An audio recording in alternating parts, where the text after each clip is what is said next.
I think I might be live. Am I live? All right, here we go. G'day, everybody. I'm just waiting for YouTube to kick in the other monitor above me to make sure that I'm actually live, but I think I am. I am live. Thanks, Lisa. G'day, everybody. Bland's Promised Land Ranches here. G'day, guys. I didn't think you'd be in. I thought you were going to be out tonight, so welcome. Okay, yeah, here I come. G'day, Rochelle. Thanks for staying up. All right, so first of all, I'd just like to apologise if you see me rubbing my eyes. I'm in the middle of a hay fever fit, of course. Always happens when I go live. And secondly, I've got an 80-inch TV going just beside the camera here because Australia is playing England in the cricket today. It's a 5-day game. It's what they call a test match. And I love my cricket, so I'm actually keeping the cricket going over here so I can keep up the score and everything because Australia is batting at the moment. Ooh. That probably means nothing to so many people out there right now. Okay, so who have we got? Unstable TV. G'day, guys. Welcome. Little House Off the Gritty. G'day, Sean and Jess. Awesome to see you here, guys. Blands again, thank you guys. Monica and Eric. Lisa, of course. Lisa, my wonderful, wonderful friend and moderator. Absolutely fantastic to have you here. Nisi's here. G'day. Modest Moon Gazer. G'day. Good to see you. Brad's back. G'day, Brad. Good to see you, mate. Now, I did see... Oh, Michael's here. Greenacre. Dude, so good to see you, mate. I'm absolutely wrapped. Love that video. Now, I did see someone new that I wanted to say hello to while I was setting up. And I believe that was, as I'm scrolling, Anita. Anita Lusty. Hello from Happy Days Farm. Not a channel yet.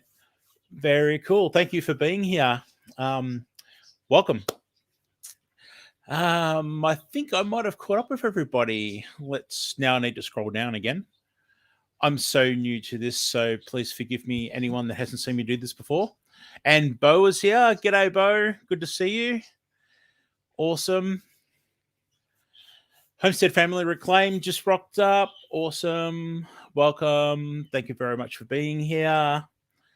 Did I just see Philip's logo? I did. Philip, good to see you, mate. Arizona Kid, everybody. Awesome, awesome, man. He has big boys toys that I would love to have. Oh, mate. I hope you're recovering well too, mate. Yeah, awesome to see you. Yeah, I hope everything's looking okay here. I've tried to get all the kids off their streaming devices and video games and stuff just in case, because we don't have the greatest internet connection here. All right, so chat. Oh, Alicia's here. Country Mama Musings, everybody. Alicia. I'm sure just about all of you know Alicia anyway. Or as I like to call her, Fantails. Welcome. Who else? High Vibrations. Jess, g'day. If you guys have not connected with Little House Off the Gritty, you need to. They are the most awesome people, awesome channel, and have quickly become close personal friends of mine, which I'm proud to say. Absolutely adore these guys and what they're doing. Awesome. In fact, just looking at this list in chat, and Lisa from Yogi Hollow just rocked up, just as I was about to say. Yeah, quite a lot of friends. I'm so happy to actually be able to say I have friends again after so long, and I'm so glad to have met you guys. And you know, we've all gone along in this YouTube journey together and stuff like that, and getting a bit soppy. But yeah, Ricky's here. Ricky, good to see you, mate. Good stuff. Ricky Ventures. If you have not seen Ricky's channel, please check out Ricky Ventures. Ricky has a number of awesome things, but me personally, what I'm really enjoying is Ricky gets out and he's using, he's getting around and traveling, and he's doing the most awesome videos. And as I said earlier, I've got a big screen TV here, 4K TV. And if there was one channel that I had to pick to watch some stuff on my big screen, Ricky's travel videos is awesome. All right, I've probably missed someone. I did say g'day to Bo Sawadi. Hi, Bo. Another fantastic person, absolutely lovely lady, guys. Bo's recently changed her channel name. We are talking about Thailand Adventures in Garden. Bo cooks some amazing Thai food, does a lot of traveling, does live streams. Rochelle, it's hay fever, trust me. I'm a shocker for it. Yeah, look, as I always say, guys, please. Oh, Annette's here. I just saw Annette from Apple Tree Urban Homestead. Annette is a fellow Aussie from Perth, well, in Western Australia, on the other side of the country to me. Annette is an emerging channel. She's really trying to build. So, as I was just about to say, please look at everyone in this chat list and feel free to connect and go check out their channels and stuff like that, because I really do have some quality friends here. And sorry, now I'm sniffling. Excuse me. Oh, I'm sorry. I should have muted that. But yeah, I'm just looking at the list of people in here, and I missed Kathy. G'day, Kathy. Oh, it's Kathy and Anita together in the car. Please don't drop the M&Ms on the floor, guys. Man, I'm sure a lot of you know Anita from Flower Folk Farm and Kathy from Little Garden Big Dreams. And I'm telling you what, those two together, if there was ever, how could I say it? If I could get myself out of the house and go visit people together, that is the two people, the pair I want to meet at the same time, because those two are like, I swear they're like peas in a pod. They're just awesome together. Oh, mate. Brad. Brad saying that I'm a top bloke. Well, Brad, thank you very much. And the check is in the mail. Sorry, I'm scrolling back. I'm getting a bit lost here. I think I've caught up with everybody. I think so. But yeah, seriously, everybody, as always, please look at the other people in chat and go check them out. And if you like them, not only subscribe to the channel, but look, everyone in here at the moment knows what I'm going to say. But anyone that's watching the replay, please, if you go to somebody's channel, play a video in full, play a couple of videos in full, and watch and comment. Give that thumbs up. In fact, give this a thumbs up.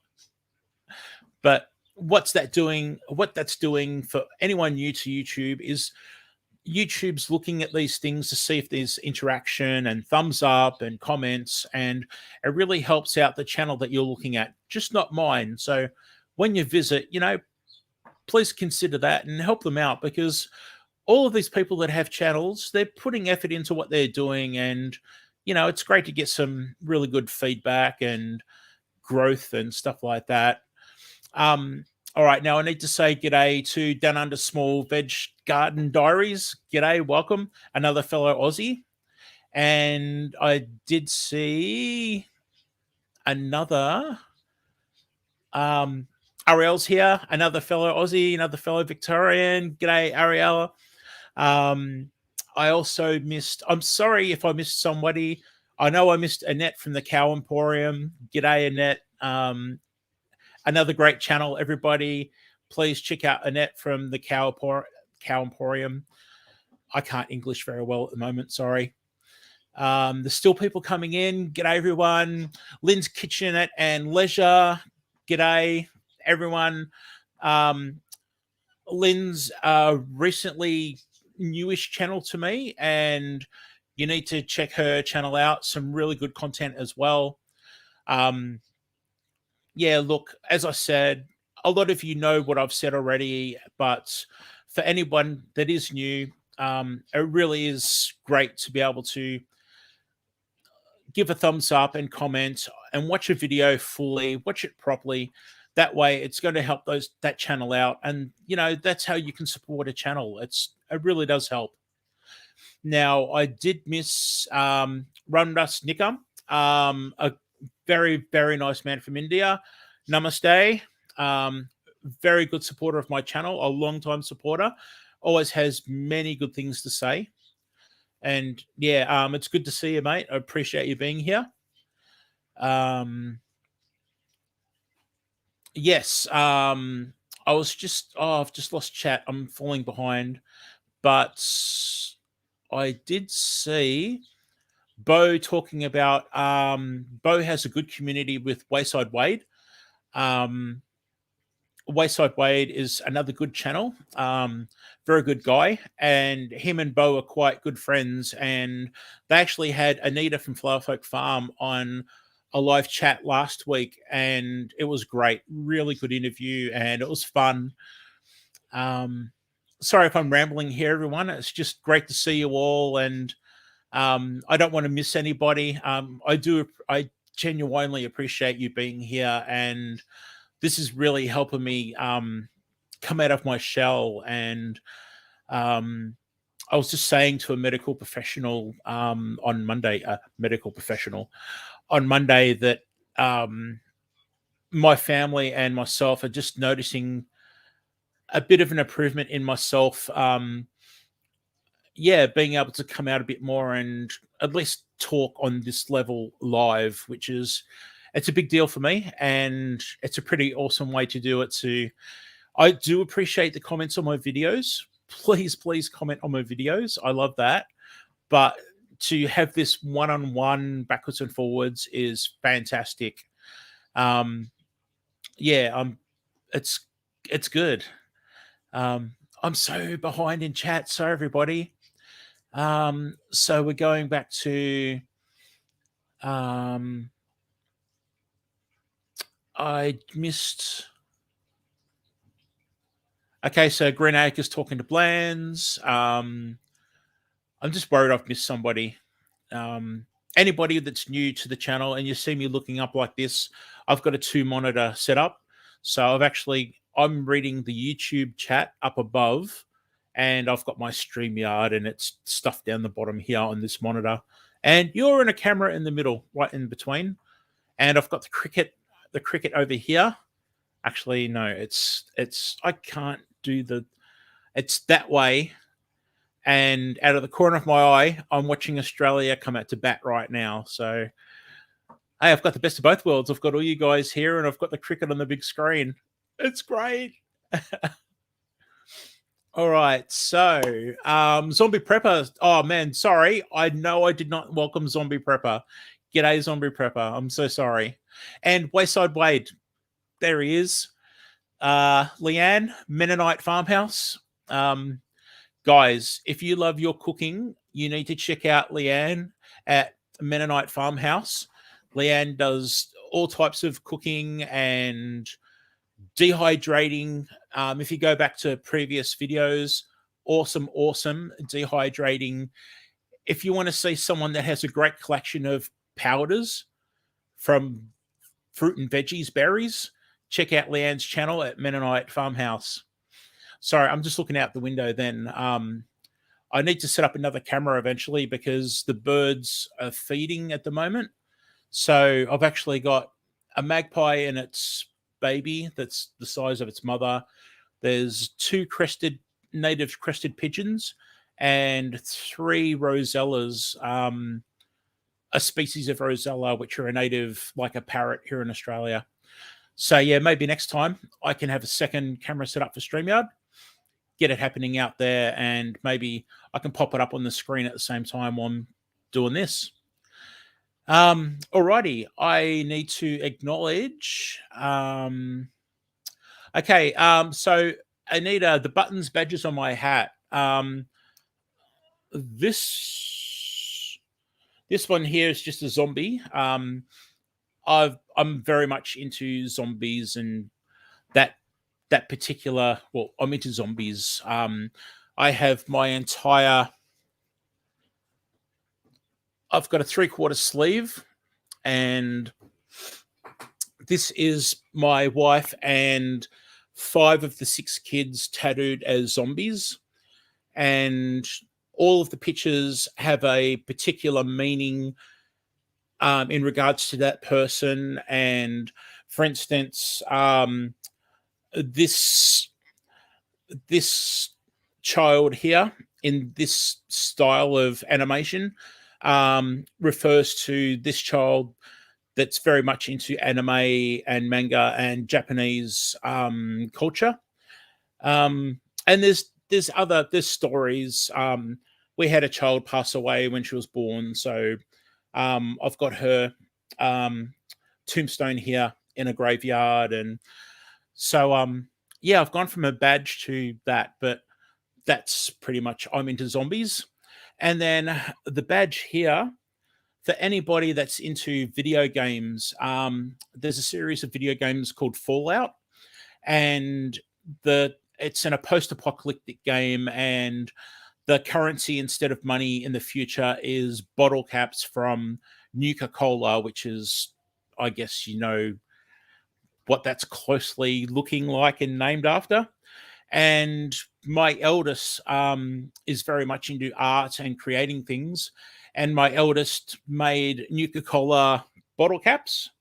And that is a Nuka-Cola bottle cap, which is very well done. It's all bent and scratched and everything and looks like the real deal. Sorry, I've just bored probably half the audience talking about my badges, but that's a great question though, Anita. Thank you, because I have actually had people ask and I keep on forgetting to answer it. So thanks, appreciate that. Okay, Jason's here. Jason from Ilkaniram. Very funny guy, very creative guy. Go check out his channel, Ilkaniram. He's been doing all kinds of crazy cool stuff, making his own merch and stuff like that. And Jason's just a really cool, funny guy too. I'm just scrolling back in chat because I'm so far behind. Sorry, guys. Who else have we got here? So g'day to Ariella.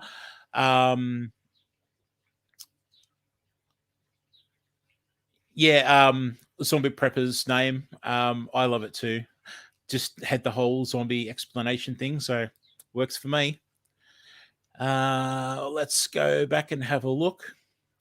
All right, you know what? How about we invite, let's see if anybody wants to come up. So let's copy this and paste this in here. And all right, pretty much if you'd like to come up and chat with me and people in chat, please come up and say g'day. Just consider that there might be children watching, so let's just try and keep things, nice, and let's not go breaking any YouTube rules or doing things that will get my channel looked at very sternly by YouTube. I think we all know what we're talking about with certain topics. So, yeah, let's push the, there we go. Push the link. Thank you very much for sharing links already, by the way. Lisa, Yogi Hollow Farm. Thanks, Lisa. All right, who have I missed? I'm sure I saw a name. Sorry, guys. I get really worried that I forget someone and then ignore someone. It's my second time using StreamYard. So far, so good.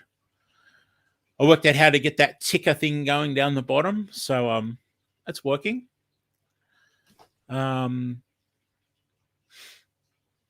Okay, am I talking to Monica or Eric, just out of curiosity, or am I talking to both of you over at Bland's? Will we be talking about football and cricket? No, you know what? I'll just leave the cricket to the background, and I'll just maybe strategically cough and go and look at the scores and stats while I'm doing this. Okay, got my fix. I'm up to date. Aussies are doing well. And yes, no, Actually, it's got to be Monica now that I've just realised the question I've answered. No football and cricket talk. So there you go. Okay, I'm just pasting the link in again. I can't remember if I did it or not. Whoa, okay. And we've got someone down the bottom. I'm about to let you up, mate. And apologies to anyone that's down the bottom going like this. I always forget. Daz, how you doing? G'day. Good to see you, bud. Yeah. Thank you very much for joining me, mate. Yeah. How you doing? Yeah, good, thank you. What about you and your recovery? You're doing a lot better, obviously. Yeah, I was it's kind of a bummer because I was in the middle of deer hunting when all that happened. Yeah. And I've been I think you know my background. I'm a registered nurse, and so I've been super careful about this whole thing. And I walked into we were up there deer hunting. I walked into I guess I'd call it a bar in Minnesota, and I knew when I walked in, like, this is not a good situation. And I should have just walked out, but I didn't, and that's history. Yeah, well, that's it. My sound's not messing with it. I need to hook up my earphones here, I think. Yeah, okay. But yeah, so it cut my hunting season very, very short. Yeah. I only got to go out 3 times, and that was it. Oh wow. Yeah, I watched the video where you went out, but was it your uncle that I'm just trying to think who it was that it's my uncle, or I guess it was my uncle-in-law, but yeah, and I was happy he got that. I mean, it was a 13-point deer. And I don't think I've seen that one on my camera. I've got cameras everywhere up there. You may have seen some of the videos made out of those. And yeah, I've never seen that one on my camera. And I'm like, where was this deer hiding? But he found it, and he hasn't got a deer up there in a couple of years. So I was super excited that he got that. So yeah, okay. I just want to quickly say g'day to Tim. G'day, mate. Tim at Tiny Tim Posey, and Carla too. Living a rogue life. G'day, welcome. Now, I've been dying to ask, actually. I was going to pop it in your comments. For anyone that doesn't know, including me, can you please explain the 13-point? What did you say? A 13-point buck, was it? A 13-point buck, yeah. Yeah, And so in the United States and probably other places too, they count how many points are on the antlers. And each point, that's where you get the 13 points. So in this case, the buck that he shot had 13 individual points. I think technically it has to be like an inch or longer to be counted. Okay. Right. And so usually the more mature the buck gets, the older it gets, its antlers will continue to grow and get bigger and bigger, usually year over year. And so a 13-point buck is a pretty well aged in season. Average you'll probably see 6 to 8, but that 13's don't come across them too often. Yeah, okay. Yeah, cool. I've seen a few people mention it in the videos, and I've assumed it meant something about size, and I wasn't sure whether it was I'm not good with horses, but horses are measured in hands, and right, yeah. So yeah, I was wondering whether it was, I don't know, like 13 hands tall or something, but yeah, it's actually the points. It's how many points it has on the antlers. Okay, yeah. So you didn't get anything for yourself eventually? I didn't. I only got to go out, and like I said, I was up there opening weekend. I went to this restaurant bar that Friday before it even started. We started hunting, and I went out Saturday morning, went out Saturday evening, and then went out Sunday morning. And then after that, I could tell I wasn't feeling the best. And up there I have family up there as well around me. And then some of them are older family. And so I was like, I obviously knew at that point, that's like, I need to head back to the house and get myself into some alone time. Right. Cause I didn't want to get anybody else, wouldn't want to spread the stuff around. So, yeah. Yeah, crazy. Yeah. I just need to say g'day to Crazy Ed is in the house, everybody. G'day, Ed. Good to see you, mate. And also, I believe I just saw Paula and Randy, Slow Lane Living with Paula and Randy. For anyone that hasn't been to Slow Lane Living with Paul and Randy, can I ask you, when you all get some time, to please check them out, because I've been following them for a little while now, and they're really nice people, and I'd really like to see them, get a bit more support and growth. And I mean, they have Summer. Their dog Summer is adorable, and you need to check out the video where Summer actually rolls around in porcupine. What are they quills on a porcupine? The spikes. Yeah. Yeah. So yeah. Our far north home is here. G'day from Alaska. I only commented the other day about the snow. It's funny seeing how some of you over there have got snow in the different states, and I'm over here in Australia, and it's a hot summer. And yeah, you're in summertime now, right? So getting close. Total opposite to you guys. It's white Christmas for a lot of you over there, but no such thing over here. It's, we just got. I'm in Minneapolis, is where I'm at, and we just got 4 inches 2 days ago. So first big snow for us. So yeah. Okay. And there'll be many more to come. I'm guessing, on average, we'll probably get anywhere from 30 to 50 inches, depending on how it goes. So that was the first 4. We need to come. Yeah. Yeah.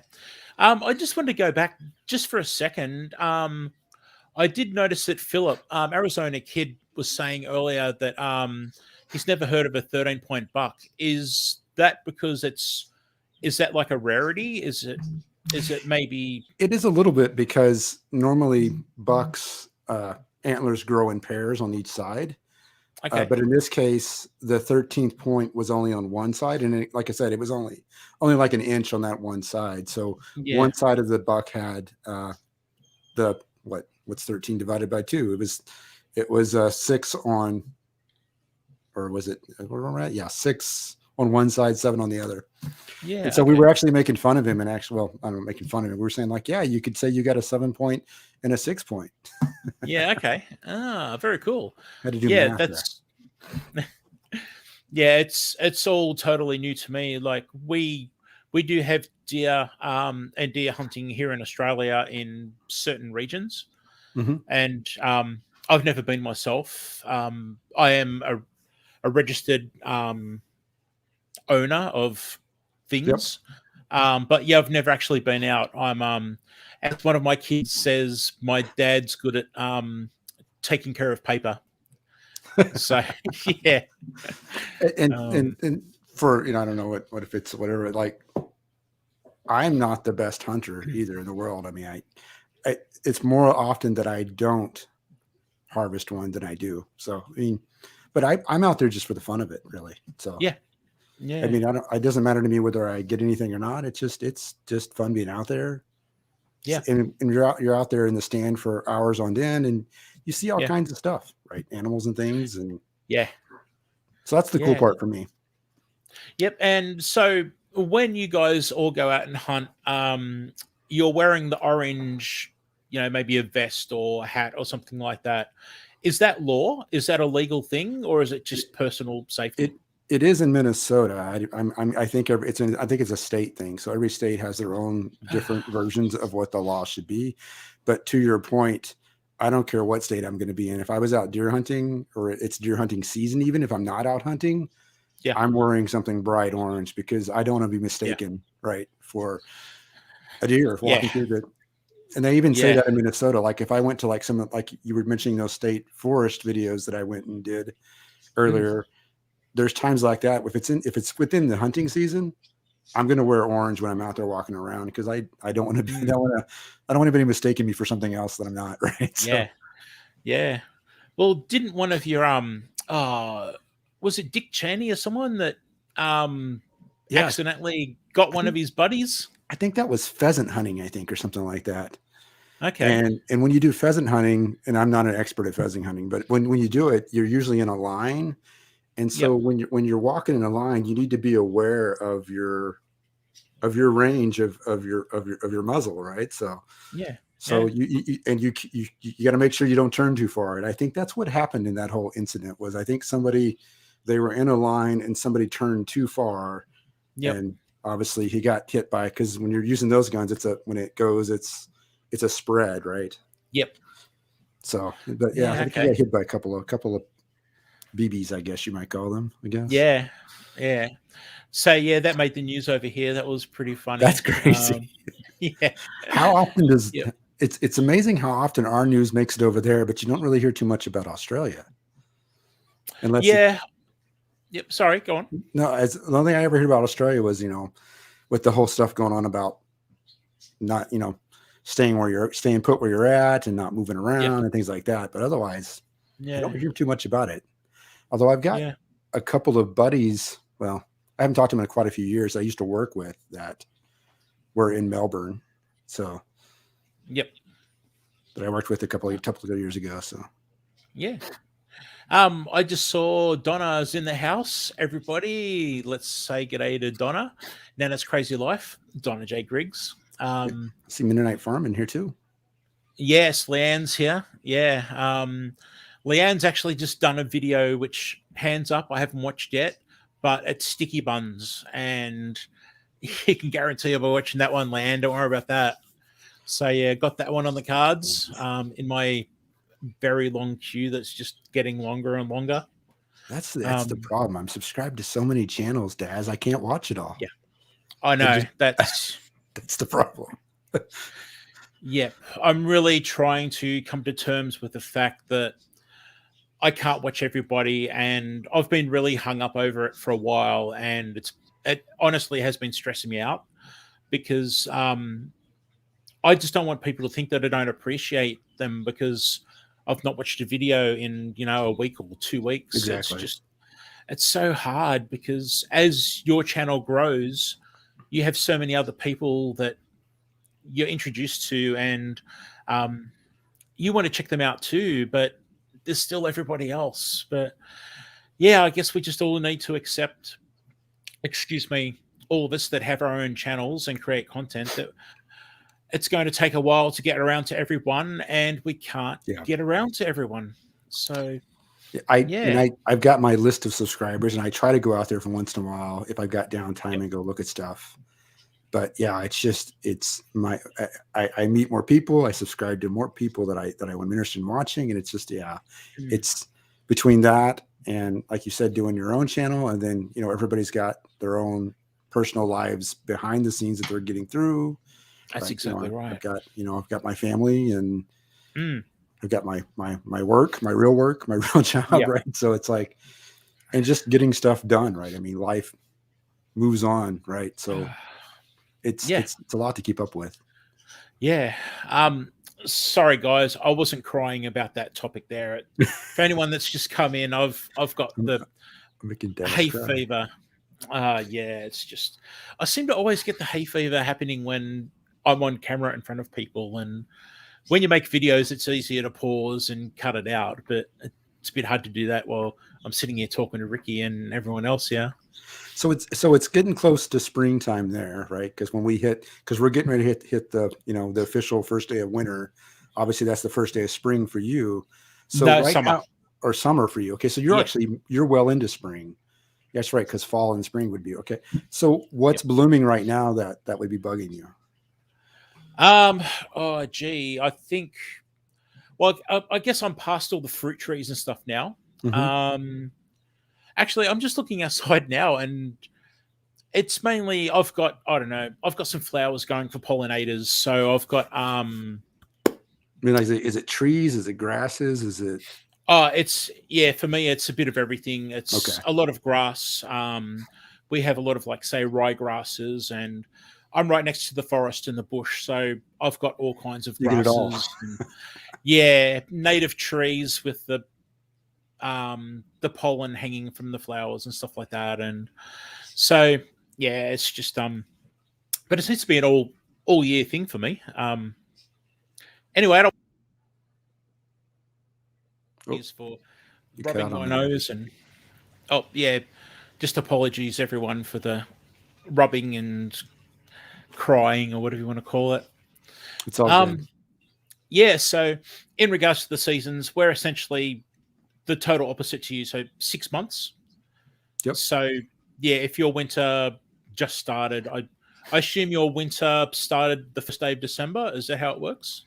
I think here it's the first day of winter is the 21st, I believe, which is Oh, okay. winter solstice, right? That's the point. Ah, That's the shortest day of the year yep. in the northern hemisphere and the longest night, right? And so after that point, Mm, the sun starts getting closer because we start getting that tilt back towards the other direction, right? So that's when you yeah. guys officially start summer, I expect, and Yeah, well, summer officially started for us on December 1st.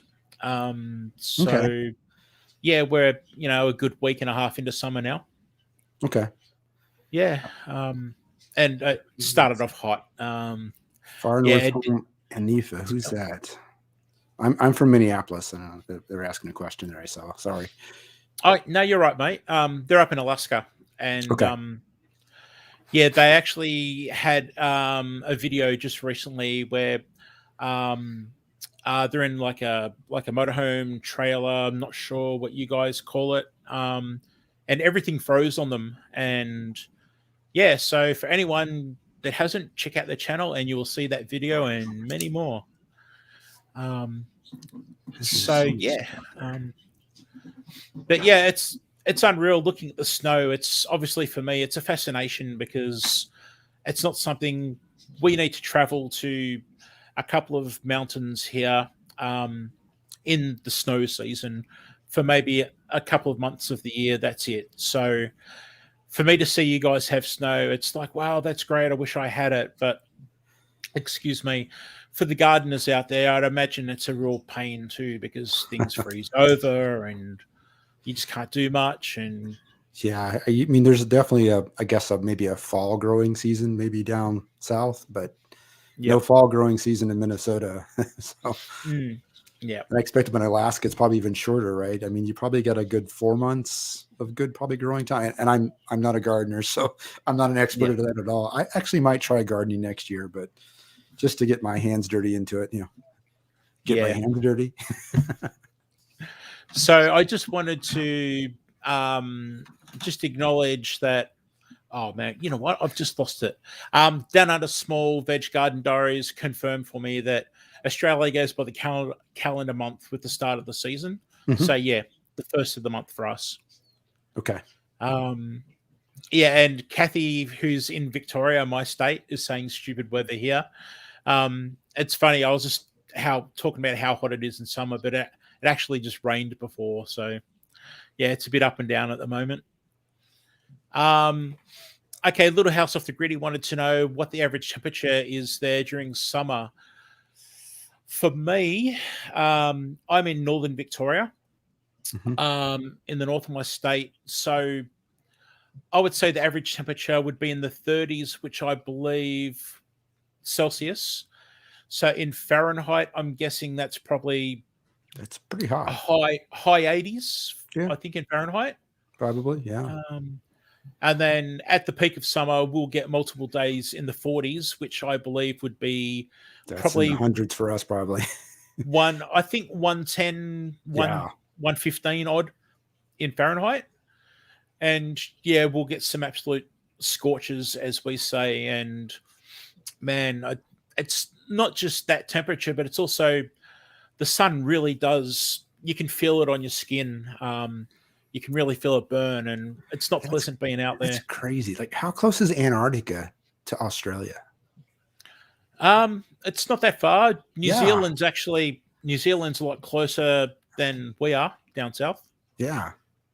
But I mean, yeah, I Um, always hear, I always, when I think of Australia, I always think of this hot, dry yeah, area, but I mean, it's a pretty big continent, to be honest, right? So I'm yeah, it sure it's is. got variation in its different climates there too. So, Yeah, well, yeah, you'll have your sort of subtropical up north of the country where they're mhm. closer to, I guess, the equator, Yeah. and then down Tasmania, the little island state by itself down the bottom.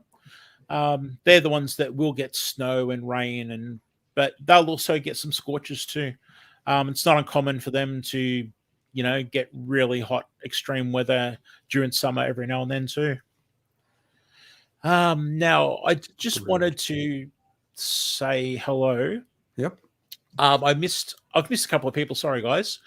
Um, Me and New Acres. I had so much trouble trying to say your name, and I actually practiced your name, believe it or not, because I kept on calling you Mini Acres, and it was so wrong. So, me and New Acres, g'day. And I also missed. I did I see Lynn's see. Kitchenette's in here. Lynn's Kitchenette and Leisure. She said hello. Looks like she said, yeah.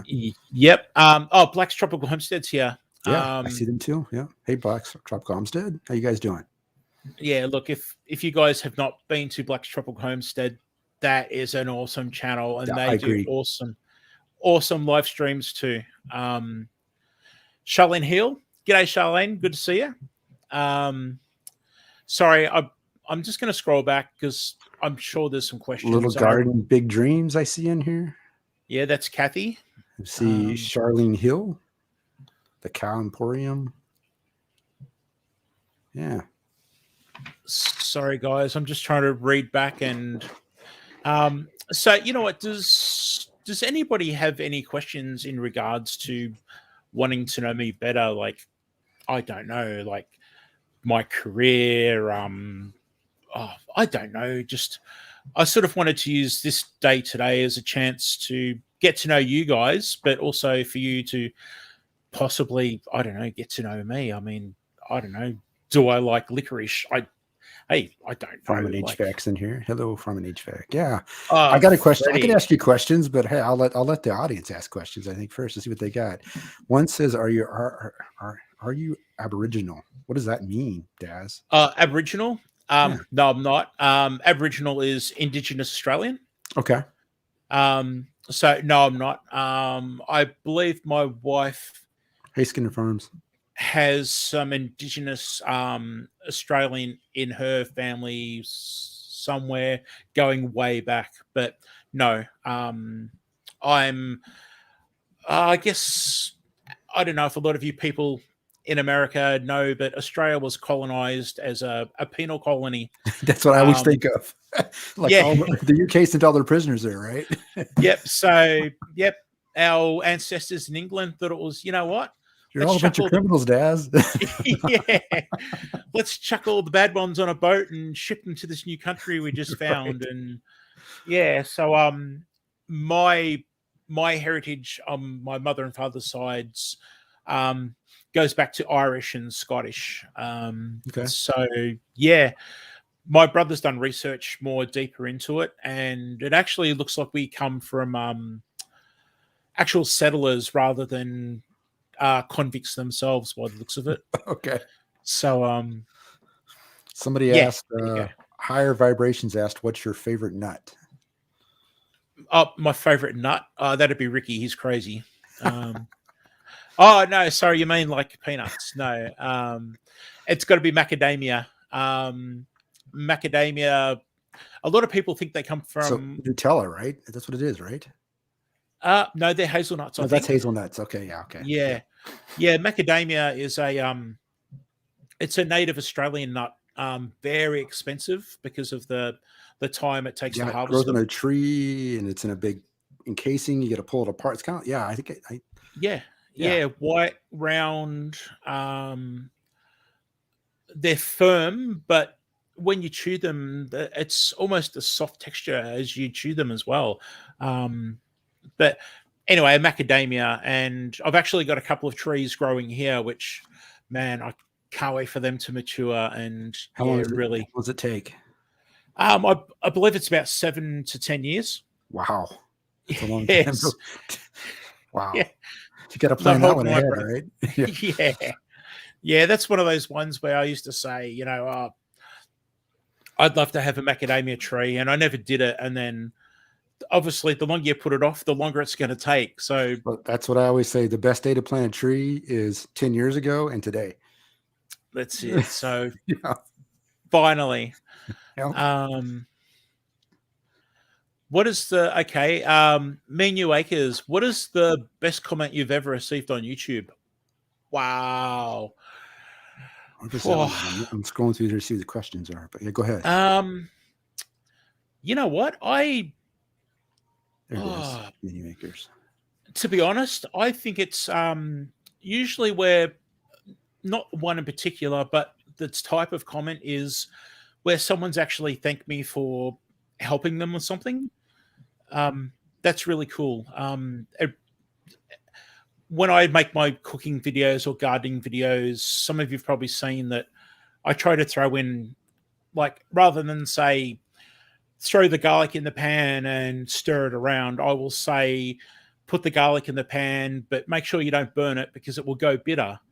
So I just try to help people out and give little bits of information. And for me, it's quite satisfying to have someone say, thank you that this has helped or that's helped. Or I was quite touched. I won't say who, but I was quite touched by someone that thanked me for discussing mental health and helping their husband. And actually, there's a couple of people now that I've seen that have said that, and that's great. So yeah, it's good that I'm not just using YouTube for entertainment or whatever, but it matters. It helps people. It's pretty. You can cool. learn a lot from YouTube, that's for sure. No doubt. Have you ever traveled outside of Australia, Daz? Yeah, I have. I used to work for an airline. Okay. Sorry, Go ahead. Yeah, sorry, guys. Yeah, no worries. Ricky will sing for you guys while I just have a drink. Enjoy. What do you guys want me to sing? Merry Christmas or I don't know. I'm not a good singer. Yeah, it's all right. I'm back. I'll spare you all. Don't worry. Wow, that was good. You guys don't know how lucky you are. Okay, so quickly, Carla. No plans on making beard care videos.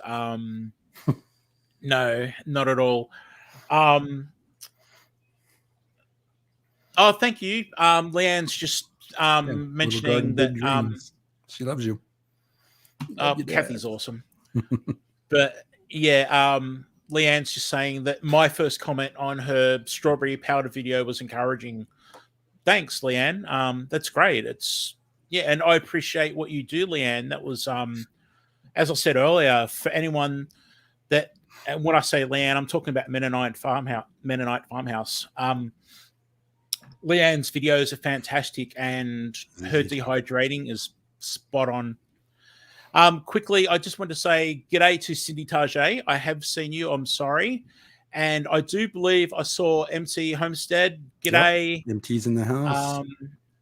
I actually, MT, I feel really bad about crossing over other people's live streams. And I believe I started mine half an hour after you started. So I apologize, but because of the kids and everything, I had to sort of bring my stream back a little bit. I couldn't get it started later. But yeah. So this is the Getting to Know Daz live, guys. We need questions for Daz. What do you want to know about Daz? So I've got to answer yours, Ricky, about the traveling. Sorry. Yeah. Go ahead. First of all, I used to work for an airline. So obviously airfares were pretty much nix. I did not pay much, if anything at all. So other than traveling around Australia, in fact, my wife lived in the top part of Australia, and I would fly on my days off backwards and forwards, even overnighters, because it was free for me. Right, yeah. And so I've been all around Australia, but overseas, I've been to the USA 6-7 times. Oh, wow. That's a long flight. Oh, it's awesome. I love flying. My dad's retired Air Force, so I've always been around planes and flying and so yeah, I've been to the USA. I went down to Tijuana for a day trip and was Mexico. You're saying then, right? Yes. Yeah. Okay. Tijuana, Mexico. Sorry. And I was actually telling, I think it was Little House Off the Gritty on their live stream that I got chased by a bunch of people. I was, I don't know, maybe 18, 19 at the time, and I thought I was invincible. I had people. Hopefully, you didn't get hurt. I had the heavy metal shirt with This is in Tijuana. This is in Tijuana. Yes. So I was very naive, I'll tell you. I had a heavy metal shirt for the band Slayer.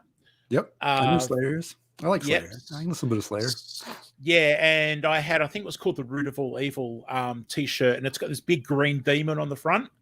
And I had the long hair and all that sort of stuff. And people are trying to sell me, excuse me, people were trying to sell me dynamite. Now, I'm an Aussie tourist in another country. How can you get that back on a plane? Yeah, I couldn't imagine going through customs with a stick of dynamite going, do I declare this now or later? Like, have you got paperwork? It's not going to work.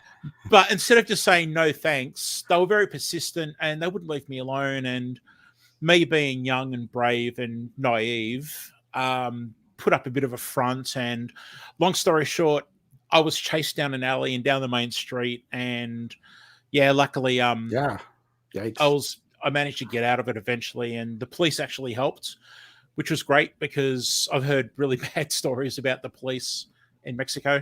I have too. Yeah, but they were helpful to me, I have to admit.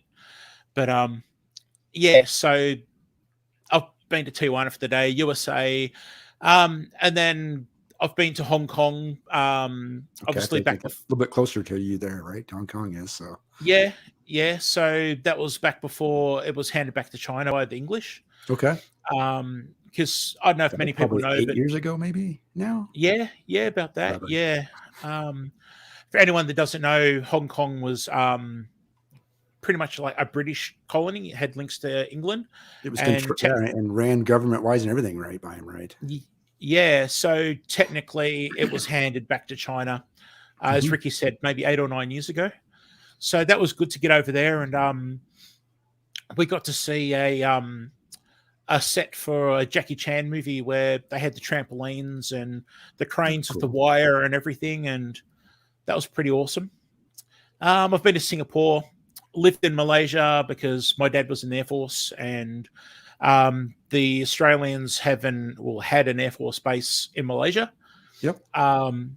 So yeah, we lived in Malaysia for 4 years, and that was incredible. And that's where I've got my obsession for making curry and talking about curry all the time.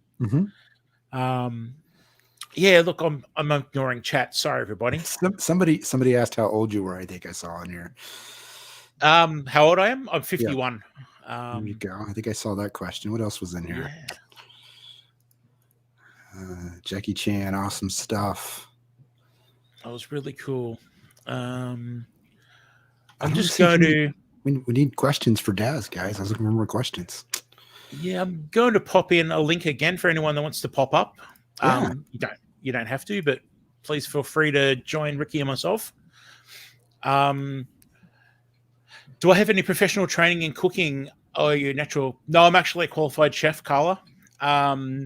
So I did a 4-year apprenticeship and qualified as a chef, got my paperwork and everything, and eventually gave that up and moved on. But I cooked here and there, cash jobs and stuff like that, and obviously cooking at home. And so you were never like a head chef at a restaurant or anything like that, or?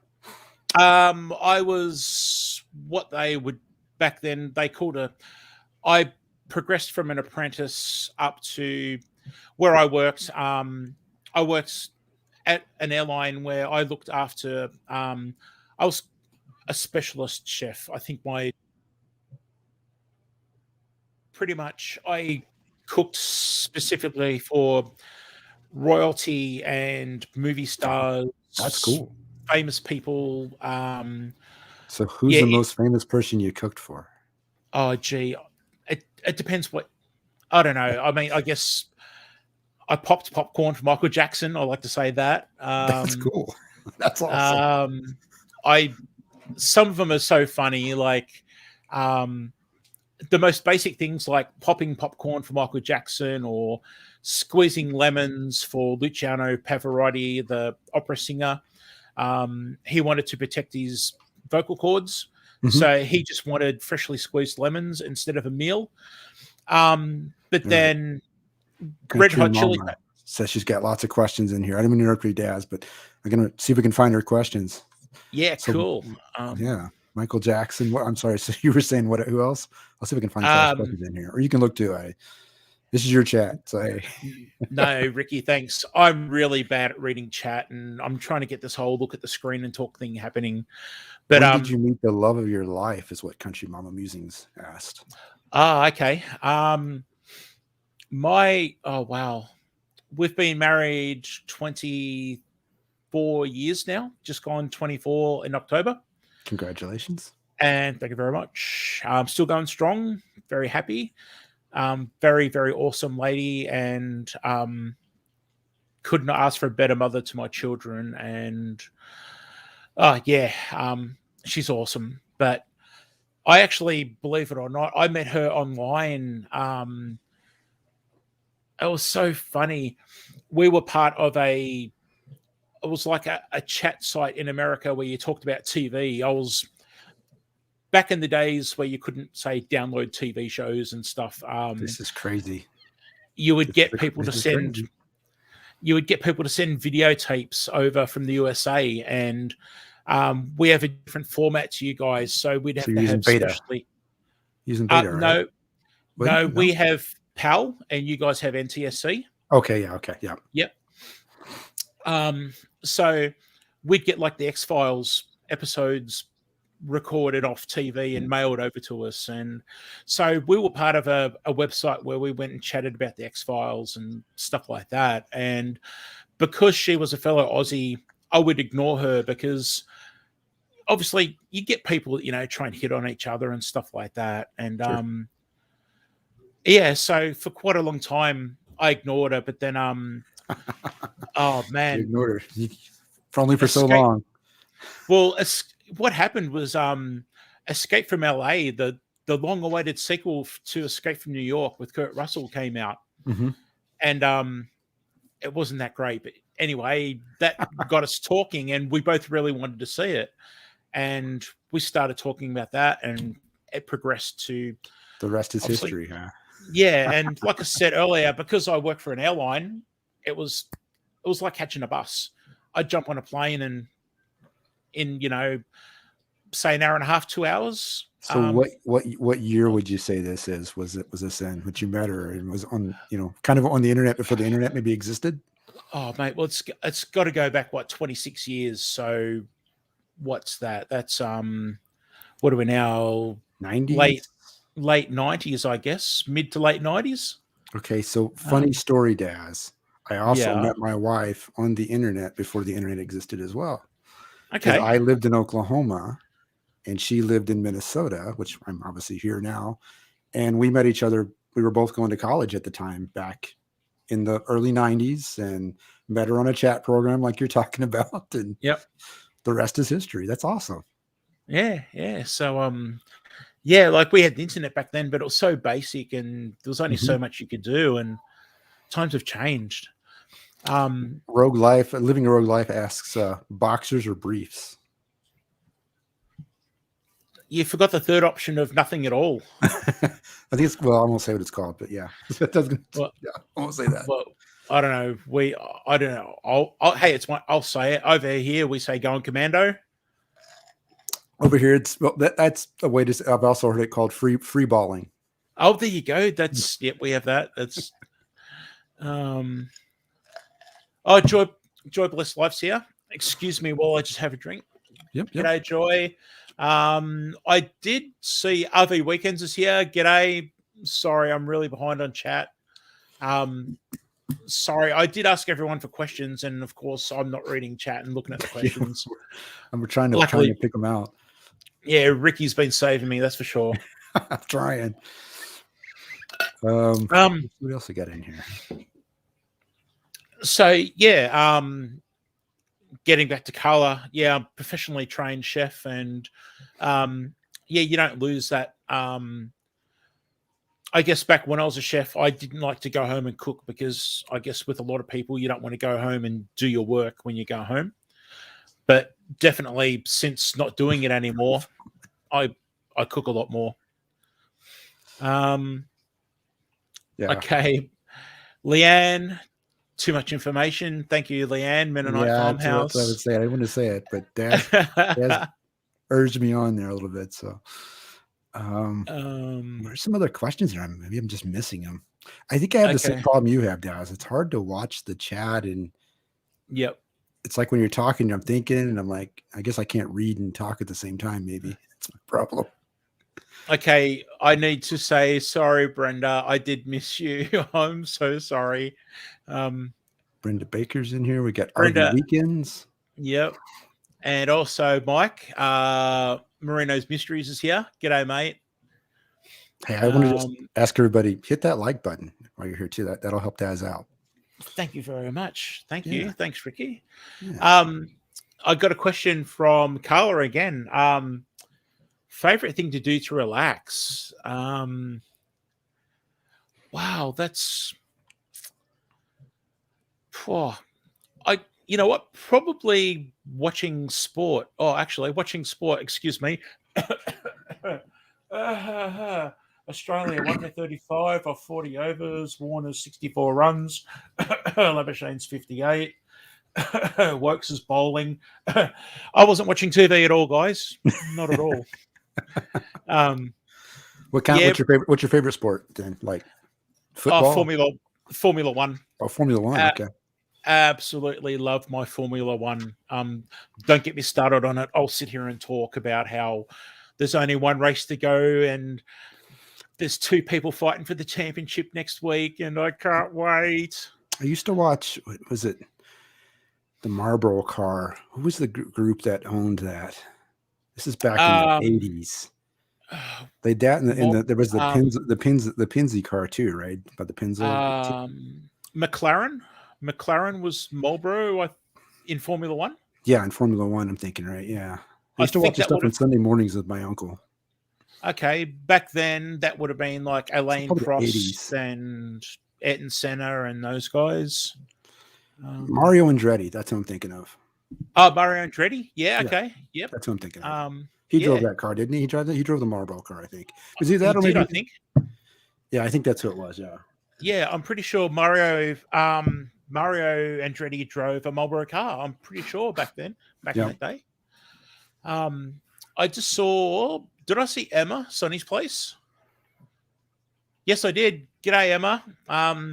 Emma, I apologize. I'm going to catch up. I know that you were on Lala Farm live today. I think it was today. I get my days mixed up. But I'm going to watch that, Emma. So, yes, I really want to see that one. Donna Griggs from Nana's Crazy Life wants to know. She says, Daz, tell us about your kids. Oh, wow. My kids are pretty awesome. But everyone's going to say that, aren't they?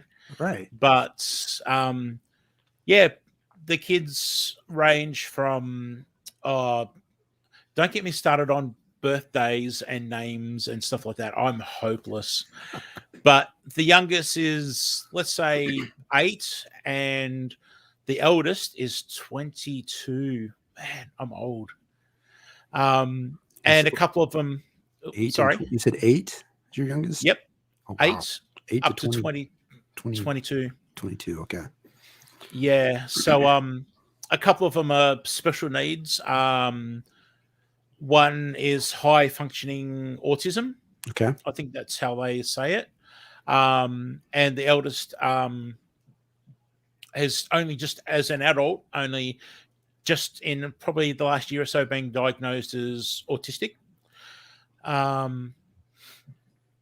But yeah, kids are great. In fact, yesterday I was bragging on Instagram to some people in private that my third eldest got Ducks of the Year. Ducks of the Year. What does Ducks of the Year mean? Yeah, basically the smartest kid of the year, like in the school. For that year, like for year 10. Here the whole school. No, just for that grade. Like here, our that's primary That's school. Awesome accomplishment. That's pretty cool. Yeah. So congratulations on that.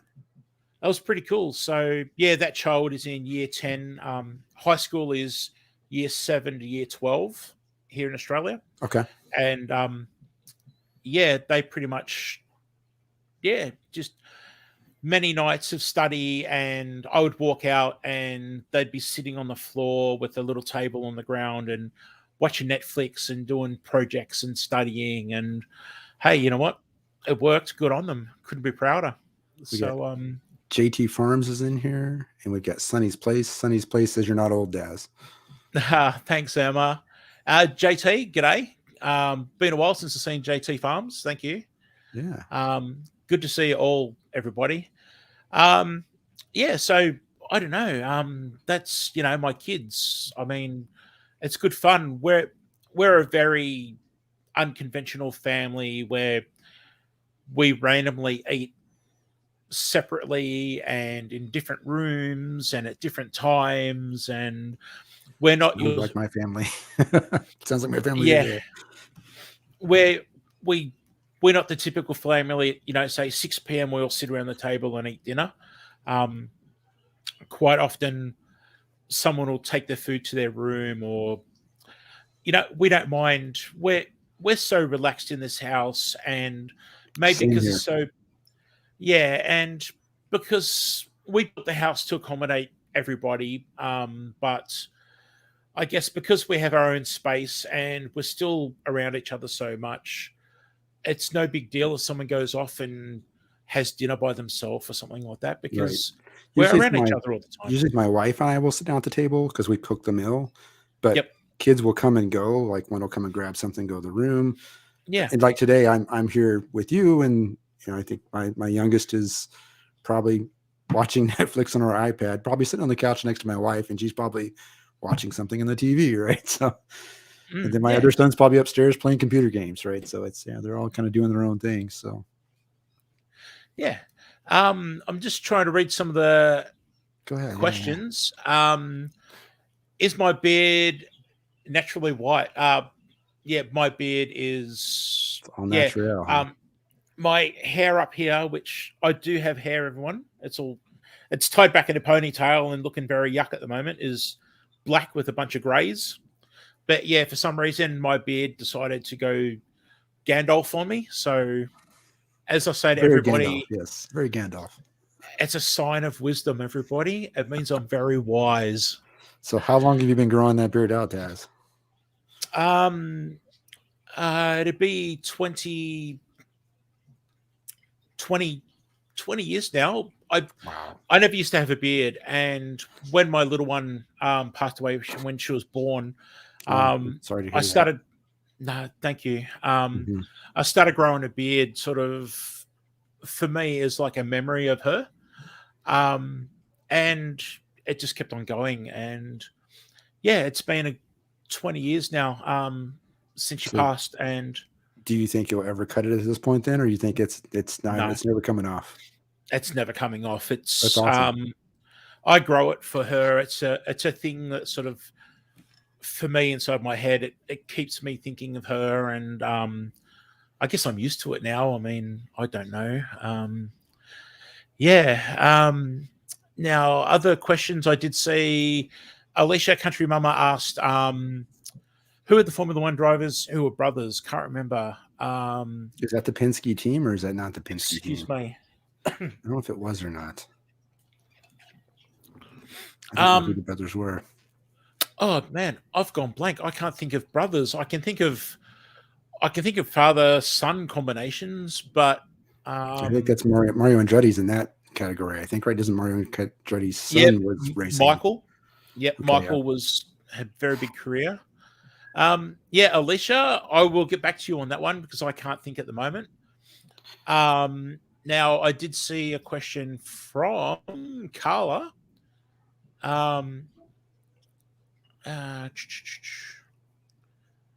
Ventures in the Homestead. G'day, bud. Nice to see you, mate. G'day to yourself and all the family.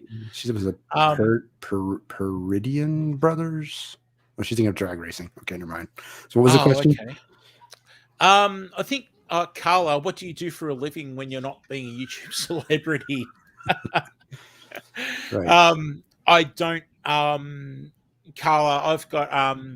I suffer pretty badly from mental illness, and basically my being diagnosed and everything.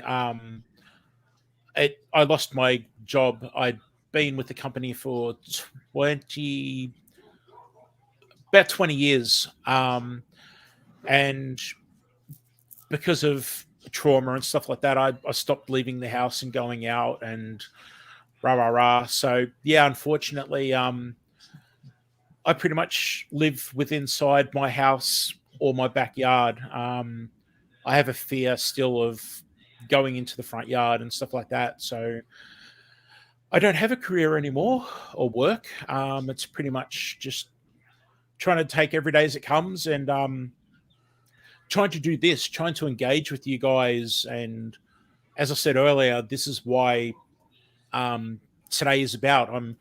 I really need to connect to you all better, and It's a little bit of therapy here, then, right? So yeah, it is, and like having Ricky up here and talking to me is just perfect, because I don't talk to people on the phone and or in person, and I need to be doing this more and trying. Sorry, my dog's barking at kangaroos. I don't know if you can hear that. kangaroos. It doesn't Yeah. happen here. Sorry, I just hang on. I'm going to mute while I yell at her. Okay. I'll be one sec. Wow, we're learning. I'm learning quite a bit about Daz here, actually, with you guys. Yeah, Brenda Baker says, Daz, you're doing great. I agree. He's doing a great job here. When somebody asked, what's your favorite food to cook and to eat? That was from Arielle-Viking Venturer N Victuals. Yep, Ariella. It'll be no surprise to you, Ariella, but curry. Curry's my favorite. He was talking about that earlier, but he learned all that from his adventures in South Asia. Yeah, definitely. Yeah, I've said it before. I reckon I've come pretty close to have made curry at least once a week for the last 30 plus years. I need curry and spicy food in my life. Yeah, I enjoy it. It's, and I do Does make the rest it of hot. your family like it too? I mean, are they No, into the spices? no, my wife won't touch it. A couple of the kids won't go near it. Years ago, I did introduce it to some of the kids when they were young, and they were eating it, but they've now dropped off. And probably a couple of the older ones would try it, but I tend to make it way too hot, because it's not a macho thing to make hot food. I like that sensation of the runny nose and the eyes watering, and as annoying maybe as maybe a little bit of a coping mechanism, right? yeah, well, Right. So as annoying as it is to have the lips go numb and stuff like that, it's the sensation, it's the experience. And I guess that brings back memories of when I lived in Malaysia and we'd go eat out, and wow, some of the food was it was hot. Yeah. yeah, definitely the taste and the smell are two senses that I agree with you can really bring back memories of things like that, right? I mean, Yeah. people are really, I think, a lot, depend on their sight. I mean, that's one of the things we hit them a lot, but yeah, smell and taste are definitely something that can definitely trigger memories for you. So Yeah, that's right. I see NC Girl is in the class, is in here. G'day, NC Girl. I am not sorry. I'm not crying. As I was saying earlier, I've got a hay fever, so yeah. As much as I love curry, it doesn't bring me to tears. When I eat it, it does, but Not when you're talking about it. not when I'm talking about it. All right, I'm just going to drop a link in chat again for anybody that wants to come up and say g'day or ask any questions, or you know what? This is all about getting to know you guys as well. So I'm going to answer. Oh, Sweenies Creek Farm. I'm sorry, guys. You know what? Oh, he's in here? Yes, Sweenies Creek Farm. Hey, how you doing? I'm so sorry. I did see you earlier, and I wasn't ignoring you. This whole chat, and I'm sorry, guys. Adventures on Homesteads in here as well. Down Under Small Veg Garden Diaries. I never seen that channel. Oh, veg. Yep. They're in Australia. Okay. Yep, a small channel that's slowly emerging, and but yeah, if anyone would like to come up and have a Yep. chat, by all means. Look in there. You got Bob 942 in the house. Bob, g'day, mate, and also we've got Idaho Garden Girl, g'day.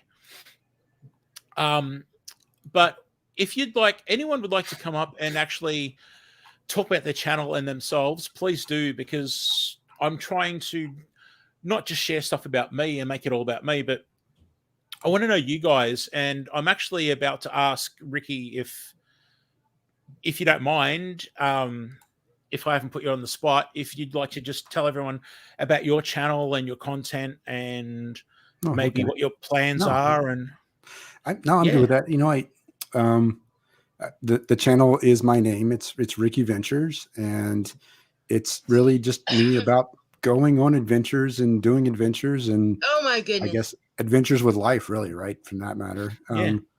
And so I kind of started the YouTube thing kind of as a dare at the beginning of this year for my kids. They thought I was crazy. You're crazy. Yeah, maybe I am. And but I've been making like films for the family and stuff, just personal films for many years. Because once the kids were growing, and my oldest is 18.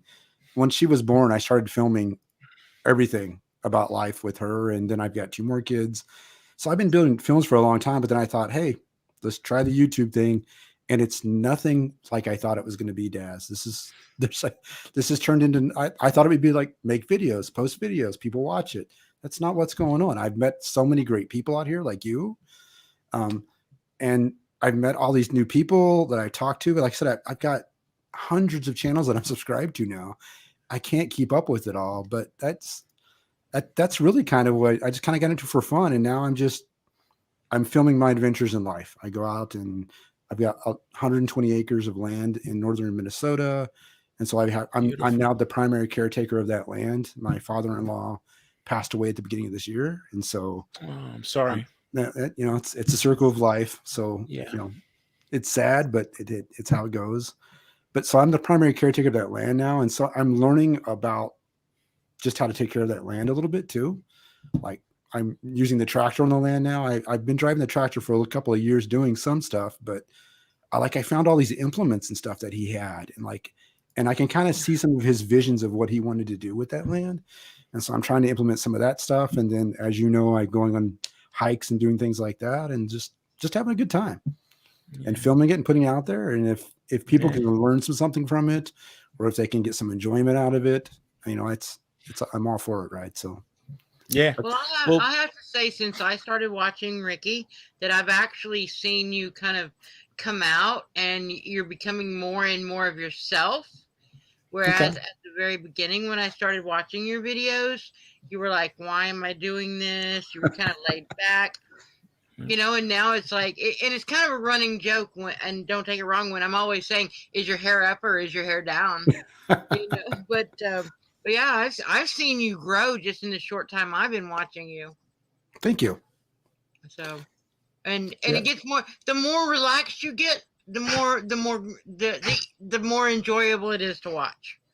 Yeah, because it's being genuine, right? And that's what I'm not trying to like act or play or anything. I'm just, like I said, I'm filming life, and I'm trying to get better, like you said, about filming it. With the camera, I see that. I see you getting more comfortable. Thank you. So, the dad, of course, he's a natural. No, I agree. Totally agree. Look at him with his green screen and his rosy cheeks. No. Oh, that's the rosy cheeks is the reflection of the TV for Gandalf, right? Yeah. You're beautiful. You're beautiful. Here we go. Look, hang on. You shall not pass. That's the only Gandalf quote I know. So that's the best part. That's the best scene in the movie, though, right? When Gandalf's going to take care of the Balrog, right? Yeah. But no, Carla, you made a good point about being genuine. Hopefully people see that in me, the way if I make a mistake or I give... You're a natural on camera, I think. You're such a natural. I don't know. I seriously think so. Sorry, you just threw me off there. It was thanks. But no, but that's what I like about so many people in our community. Like, I'm just looking at the chat now, and I don't know if you guys have a word for it, but over here in Australia, for instance, we'll say like we don't like posers. Yep. And I can look at this chat now, and I'm looking at the chat, and I can't see anybody in there where honestly I sort of think, you know what, you're not really like that in real life, or the content you make, yeah, come on, that's not what really What's going on. happens. Yeah. Yeah, I really like how people are being genuine, and I try to do that myself. And you know, sometimes I might be, I don't know what the word is.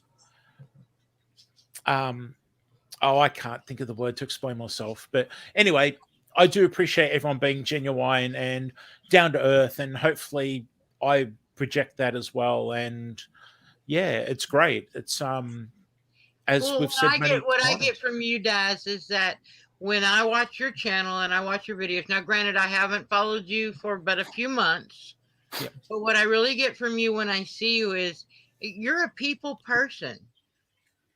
Now, I would have never guessed that you have the phobias, right? As far as like outside or whatever. I would have never seen that restriction on your life because that doesn't come across on camera. Wow. Yeah, you don't see that at all. I agree. I agree with it. That does not come from you. That is not visible to us on this side. That's all within you. Yeah, it doesn't come across at all. I agree. It does not come across. It would never. I would have pictured you being the guy at the party who is the life of the party. You're like type A on camera. You're type A. I really would have seen that because that's your inner personality. No, I mean you're releasing yourself in a secure environment. Yeah, I think it's and that's why we see the real you. I think I recently had a conversation with somebody, and I have mentioned this a few times before, and I think YouTube can be a mask, a very good mask, and hide things, which cannot be such a good thing at times. But like, for instance, what you've just said, thank you, and I appreciate it. But it's funny, like on Monday, I had a bunch of medical appointments, and my wife had to drive me, and I was in the car with dark sunglasses and a peak cap with the peak pulled down, and I have a sunshade that I put up onto the side window so people can't see me if she needs to park and go into a shop, which she generally tries not to go to the store when she takes me to medical appointments because I can't be out around people. And so, yeah, it's strange that here I am now, and you've just said thank you very much about me being like this, but believe me, it's a different you.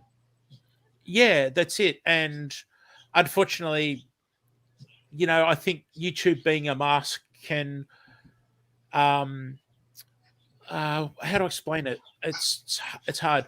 People can use it to hide. It because everybody on YouTube wears a mask. You are the first. You're the first live that I've been on in a while. I'm going through some major medical stuff. I'm having teeth pulled. I don't want to be seen. I feel like poo. I look like poo. But because of what you said earlier tonight on your live about your fear of being outside made me say, okay, I've got this fear of being seen. There are probably only a dozen pictures of me in my entire life. Wow. My family, my brothers, my sisters, there are no photos of me. And look at you now, Carla. You're on a live. Yeah, but I can delete that. I can delete that. You got to talk Daz into it. No. But no, I mean, that's awesome. That's awesome. I can relate to having a fear, and the fact that YouTube allows us this channel to be somebody else and be beyond our fear for just even if it's just a moment in time. Yeah. You know? Yeah. But Daz, I honestly think, you're not alone. You're not the only person who has that fear. Yeah. And if you could start talking about that in a series, you would probably help a lot of other people understand what they're going through. Might be your second channel actually. You might have two channels I was out gonna there. say you might just create another channel under a different name and just address how it feels and what you do and how you're dealing with it. Yeah, it's It's a thought. I was only saying earlier, it's hard to keep up with everyone else's channels now, and now you're talking about having a second channel. It's like I can't keep up now. But I don't think it'd be hard for you though, because you live it, right? You experience it, just like when you do your cooking stuff. I mean, I don't know, but I'm expecting you're not scripting that out and doing a cooking. You're just doing it. Because you know it. Yeah, that's you not live scripted. it. There's no way. Right, There's no way that's scripted. And so it's you easy tell to do, right? Yeah, believe me, there's no. I am so disorganized, and you guys don't see how many times I stop it. And well, that's the beauty of it, right? It doesn't come across. Yeah, it looks smooth, and it's because you know it. It's your expertise, right? You've lived it. It's you just go with the flow, right? And then you cut out the bad parts when you stutter and so forth, to make it nice for your audience. But yeah, it's funny. I did a cooking video that's coming soon the other day, and I use two cameras to get two different perspectives that I can cut backwards and forwards to give you a better look. And both cameras at exactly the same time, and I can prove this because I've got the footage. Well, no, I don't have the footage. Both cameras overheated and turned off at exactly the same time. Oh. And I just throw in onions and some chili paste into the wok, and that's not something that you can't repeat that. Yeah, I can't pick the onion out of the chili and go back and pretend everything's cool and like do this. That happened, and that's the way it's going to be in the video because that's the way it is. Yeah, I was doing it. I was recording some stuff the other day, and my mic wasn't on for the first few minutes, and so that's just not going to make the part of the video, right? The video will start later in the video now because the first part didn't happen really. A few years ago, I got an entire kitchen remodel, new Viking appliances and everything. Okay. Because I was going to be cooking. Bobby Flay was coming to the house to cook with us, and we ended up he filmed in his studio, we filmed in our kitchen, and they just overlaid everything. So. But I've cooked, and that's why I was asking if Daz was professionally trained. I mean, I've cooked with Anthony Bourdain and Bobby Flay and Guy Fieri, and I mean, so when I first saw Daz cooking, I'm like, there's no way this is just a home cook, and if it is, he needs his own show. I see Apple Tree Urban's in the house. She said hello to Carla and I, and Hope Bus. Apple Tree's in the house. Yeah, Apple Tree Urban Homestead. Annette. Yep, that's Annette. And Hope Bus is here. If anyone hasn't checked out Hope Bus, you've got to go check out these guys. Well, for one, they have the most beautiful, cool dog who, poor fellow, recently had some attention done, which did not make him a very happy dog. But did they replace it with some like no, Christmas ornaments. He's now got tinsel and stuff happen. No, but Hope Bus have this. Yeah, Hope Bus have a bus in their backyard. Excuse me, I just need a drink again. Yep. Do you know that with show dogs who are the male show dogs that they will actually implant? Well, that's what I've heard. They will replace it with something else, right? Replacement surgery. Yeah. So even though the dog cannot breed, it still has the look and feel of a fully intact male. That's what I was asking about. Like sometimes they'll do implants to for show dogs they do that, but it's quite expensive. Okay. Thanks for the shout out. Yeah, but Hope Bus, they excuse me, they have a bus in the backyard which they've been converting, and it is such a cool process.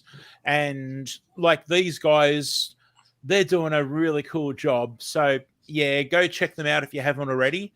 And they've also got a video recently on their love for barley. I've got a kind of relationship with barley where back when I used to, well, barley is a massive destination for Australians. Probably I'd say Bali in Indonesia and Bangkok in Thailand are probably the two places where a lot of young Aussies go for their holidays overseas Sure. when they can travel. But I like that yeah, one. Hope Us did a really nice video on their love for Bali and their trips and the people there, and that was really cool. So, hey, Dads, I'm going to drop off here. I need to get off here. It's cool. like 10 o'clock for me. But I want to thank you for letting me come on and hang out with you. And I've learned so many things about you I didn't know. Oh, cool. Thanks. Keep doing what you're doing. Keep going. Oh, and you too. And like I said, everybody, please. I think most people here. Dads when I grow up. Me too. I don't know about the beard, Carla. I don't know about the beard. Yeah, I think about that one, Carla. But I can do it. I just wanted to say with Ricky's channel, guys, you need, if you've got a big TV or you have someone that knows someone that has a big TV, you need to watch his videos when he gets out with, like, say, drone footage or whatever, and put it on the big screen, because I actually I watch videos on the computer and I watch them on my TV, and ones like his are the ones you save for the TV, because on the big screen, it's the way to go. Thanks for the shout out, Daz. No, you're welcome, mate. And thanks for coming up and helping me out here. And great seeing everybody in the chat. Questions and all right. Thanks, I'll mate. talk to you guys later. Good night, Ricky. Have a good night. G'day, Joe, Garden State Gardener. Good to see you, Joe. Northern Girl Hobbies is here. Another great channel, everybody. Lots of information. Who was that? Oh, Northern Girl Hobbies. Northern Girl Hobbies. If you haven't been to her channel yet, really recommend it. Yeah. I should go check that out. Yeah. Very clever person. Who else have we got here? Melody. I don't think I said hello to Melody. Bake a leg and let's dig it. I love Melody. Oh, man. Awesome now that garden. I tell you what, when I'm talking about not being able to get around to people as much as I used to and stuff like that, Melody at Baker Leg is one channel I really, really get annoyed that I don't go to as much, because that lady knows how to garden, and as well as being a super awesome person. She's got a great personality, and I'm the same way. There are so many. I have I'm subscribed to like 500 channels or something ridiculous. And so what I do is, like, on Sunday when I clean the house, I will get up in the morning and start my YouTube, and I pull a name out of a hat. And that name, I'll go to their channel and I click on the play all, and then I'll comment like on the first or second video, and then I'll go clean and I'll just let it run on my laptop. And then I'll come back in at lunch and I'll say, I'm still watching, just click on a video and random channels, but I can only do one a week. So if you don't watch my videos, your main name might not be in the hat. Yeah. I just wanted to say g'day to Paul's Green Space. And I'm just reading, only just started my own channel. Doing my bit from the environment and growing all the different plants and food, just biodiversity, and of course I love my chooks. Okay, Paul, g'day, and by all means, everybody, please go check out Paul's Green Space. And for me, Paul said the magic word, chooks. Love my chooks. I take it that is Southern Hemisphere. I am not familiar with Paul's channel, so I'm trying to. Well, Paul, if you're in the Southern Hemisphere, you should get in touch with Jendera and see about joining Shed Wars 22, because we can always use more gardeners. I'm just looking now. Okay, Paul's in Melbourne, in Victoria, Australia, my state. I've got Paul up on another screen at the moment. So, G'day, Paul. I'll definitely be checking you out, mate. And and as always, like I say to everybody, please check everyone out. I'm not forcing everyone to subscribe. And look, honestly, there's no point subscribing to a channel if you're not going to watch them and help them out, blah, blah, blah. But go check them out, watch a couple of videos. And if you do like the content, please subscribe, leave a meaningful comment, always give a thumbs up because it helps their channel grow. So there's a new one, everybody. And yeah, nice to meet you, Paul. Now, yeah, there's a few Aussies here today. So yeah, g'day, everybody. So Okay, is it morning for you? No, it is afternoon. It's just gone 3 p.m. Thursday for me here, Carla. Okay. Oh, man. Sorry. Speaking of Aussies, I'm sorry, mate. No, you're right, mate. I've only been here a couple of minutes, half a minute, mate. It's all good. Sorry. Were you down in the corner waving? Yes. No, he was yeah, What? I'm so bad at that. I'm sorry, everybody. Easily done.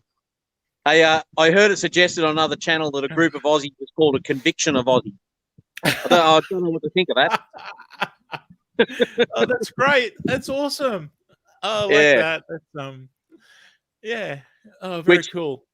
It's funny though, you mentioned the genealogy before, and put in the comments, not many Aussies can actually trace their lineage back to a convict. It's actually quite a rare thing in Australian genealogy. Yeah. It's it's like Americans tracing back to the Pilgrims off the Mayflower. It's a real buzz if you can do it. It's yeah. But most of us are descended from miners and farmers and squatters and refugees and immigrants, and yeah.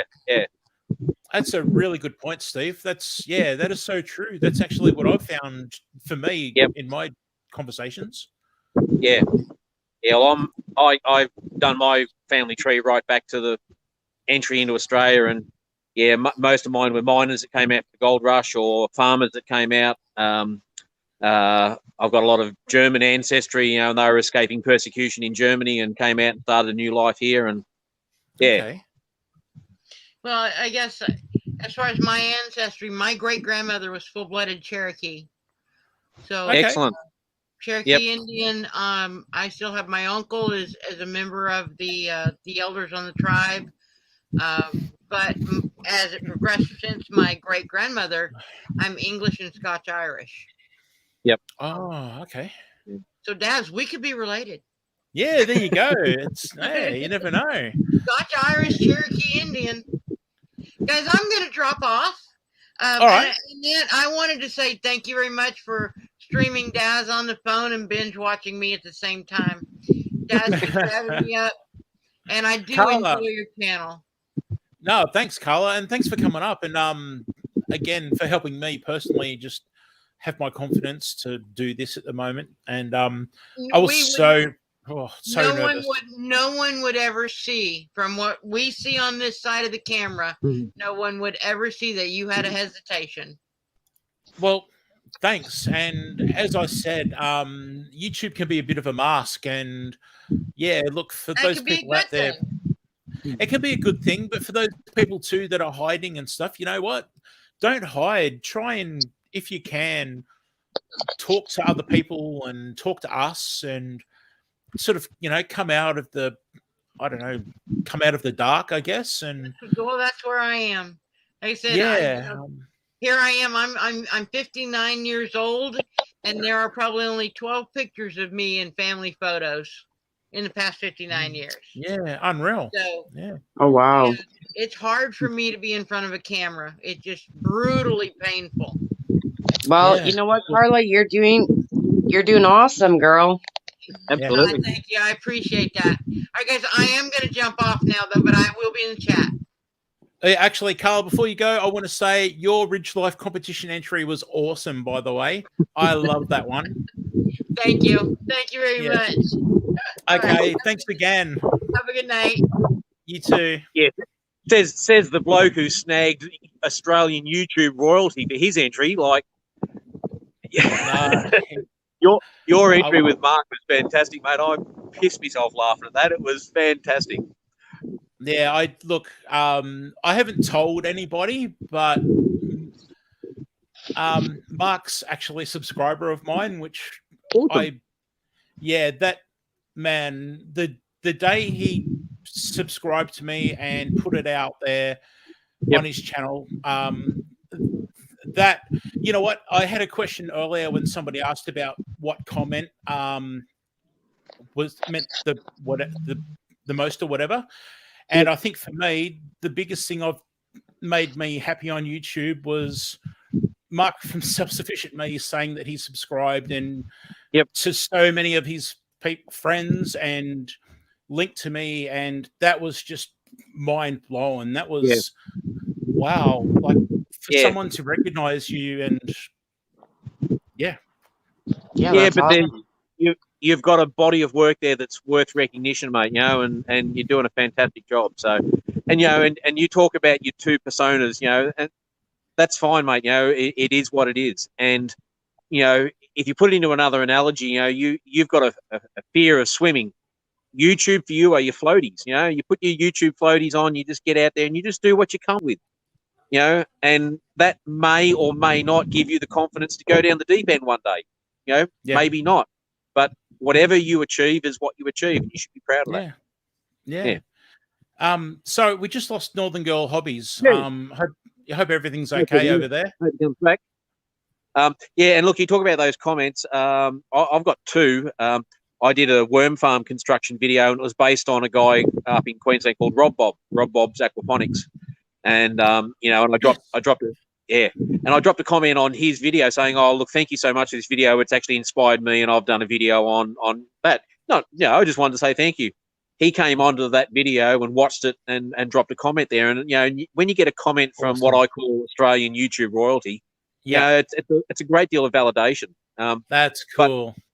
The other one, our recent How to Make Scones video, which went off. We got 1,000 views in a day. I've never seen anything like it. And someone commented on there, and I apologize, I can't remember, but they said, I found this to be one of the most informative videos on this subject that I've ever seen. And that just made my year, you know, that there is one person out there that really appreciated and got so much value out of that video. And that makes all the effort and all the work, you know, worthwhile. It's why you do it. It's that connection and helping people. Yeah. You're not making me cry, Steve. It's the hay fever again. Just hay fever, mate. I get it myself, though, and my son gets it massively too. In fact, all my kids get it. So you know that's my legacy to them. Hey, I haven't got much to give you, but I can give you hay fever. Yeah, great. Oh man. What was that? A close second was our Fantails comment moment. Yeah. For anyone that doesn't know, Fantails is an Aussie candy, lolly chocolate over here. And long story short, Alicia, Country Mama Musings, she asked me basically, I've gone blank. But anyway, she was asking me about Fantails, but autocorrect said fantasies. And she basically asked me in front of everyone live about my fantasies. So I was lost. Yeah, I was lost for words. It was so funny. You didn't feel comfortable talking about that, or not live, and not so unexpected like that, and not from someone that I talked to in a private chat away from here. And I thought I had a different kind of relationship with. It was like what? What a classic. So funny as. So it's now her nickname's Fantails. It was pretty good. Yep. Well, thank you for remembering that. If me and you Acres are still in the chat, I'm going to add some Fantails in your package. You've got to have some Fantails. They are an Aussie classic. Like, absolutely. If you haven't been to the cinema, you know, and sucked on some Jappers and a Fantail, like you just haven't lived. Yeah. You know what, Steve? I thought Jaffas were Australian, but they're bloody Kiwi. Yeah. I was so disappointed. New Zealand's basically another state of Australia, so it's fine. You know, like we'll claim anything from New Zealand, including half their population. Yeah, I'm just looking at chat, trying to make sure. Yeah, we don't have any Kiwis. Let's go for it. I've got a couple of really good Kiwi friends, and we take a great deal of delight in poking a bit of shit at each other. It's just the way it goes. Yeah. They can't talk properly, and yeah. Oh man, it's funny. But yeah, you talked about channels plans, and I thought I might just jump up and give you a little rundown on what we're sort of heading to. So yeah, please, yeah. So look, our long-term plans, we're sitting on about 670 subs, and it's never been about the numbers, but obviously we'd love to get up to over the 1,000 and get that special thing, but that's on us to make sure we keep the content up and appealing to people. So certainly we want to get monetized and be effective. You guys. You'll be it's no doubt with you guys. That'll happen. And look, if we didn't have to work full time, we'd be certainly pumping out a lot more content. But YouTube basically fills in the spare time that you have. So, but we've got our fruit orchard is fenced, but we're actually going to change that and extend it. So we're actually going to double the size of that fencing to go around the garden area to keep the rabbits and kangaroos out of that. We've got a 50-foot by 15-foot high tunnel just about ready for shade cloth now. Nice. So more garden beds. We want to set up our mobile chicken run with we're going to do 50 meat chickens and do that process as well. But, we need freezers before we can do that. So, look, our short-term plan is just to get the things that we've got on the go at the moment finished and then move on to some more sustainability projects like being able to be self-sufficient in chickens and meat. See you later, Blands. Fantastic channel over in America. What we had a live with them on Sunday, and mate, it was a scream. They were just so funny. Yeah, we had a America. Yeah, definitely awesome. Yeah, so our long-term goal is to process 50 chickens, 1 steer, and 2 pigs every year, and have the freezer space to be able to store that. Then we're basically self-sufficient in meat, which will make a big deal. Awesome. Yeah. But it all, and then we've got sheds, and then of course the biggest issue, as you know, always in Australia. What's the biggest issue with farming in Australia? Water. Yeah. So we've only got a 110,000 litre tank, and it's not enough for what we want to do. So we've got to at least double or triple that if we can. So the American viewers, that's 35,000 gallons. We basically need 100,000 gallons of storage on space to be able to, do what we want to do and not have to stress about water. Yeah. Bye, Cindy. Bye, Cindy Tajay. Thank you so much. You've been here for quite a while too, so I appreciate it. Actually, Steve, I've got to go check. I've been unsubscribed from your channel twice in maybe 2 months now. You're not the only person I've had to tell that to. I don't know, like seriously, YouTube is so big and have so much money, and surely they can get that fixed. I mean, it's crazy just how many people, maybe, I haven't seen a video from so-and-so for so long or whatever, or you go click on someone's channel and you'll see the subscribe button. It's like, how did that happen? Yeah, and look, the YouTube algorithm can play some funny buggers, and look, it does it.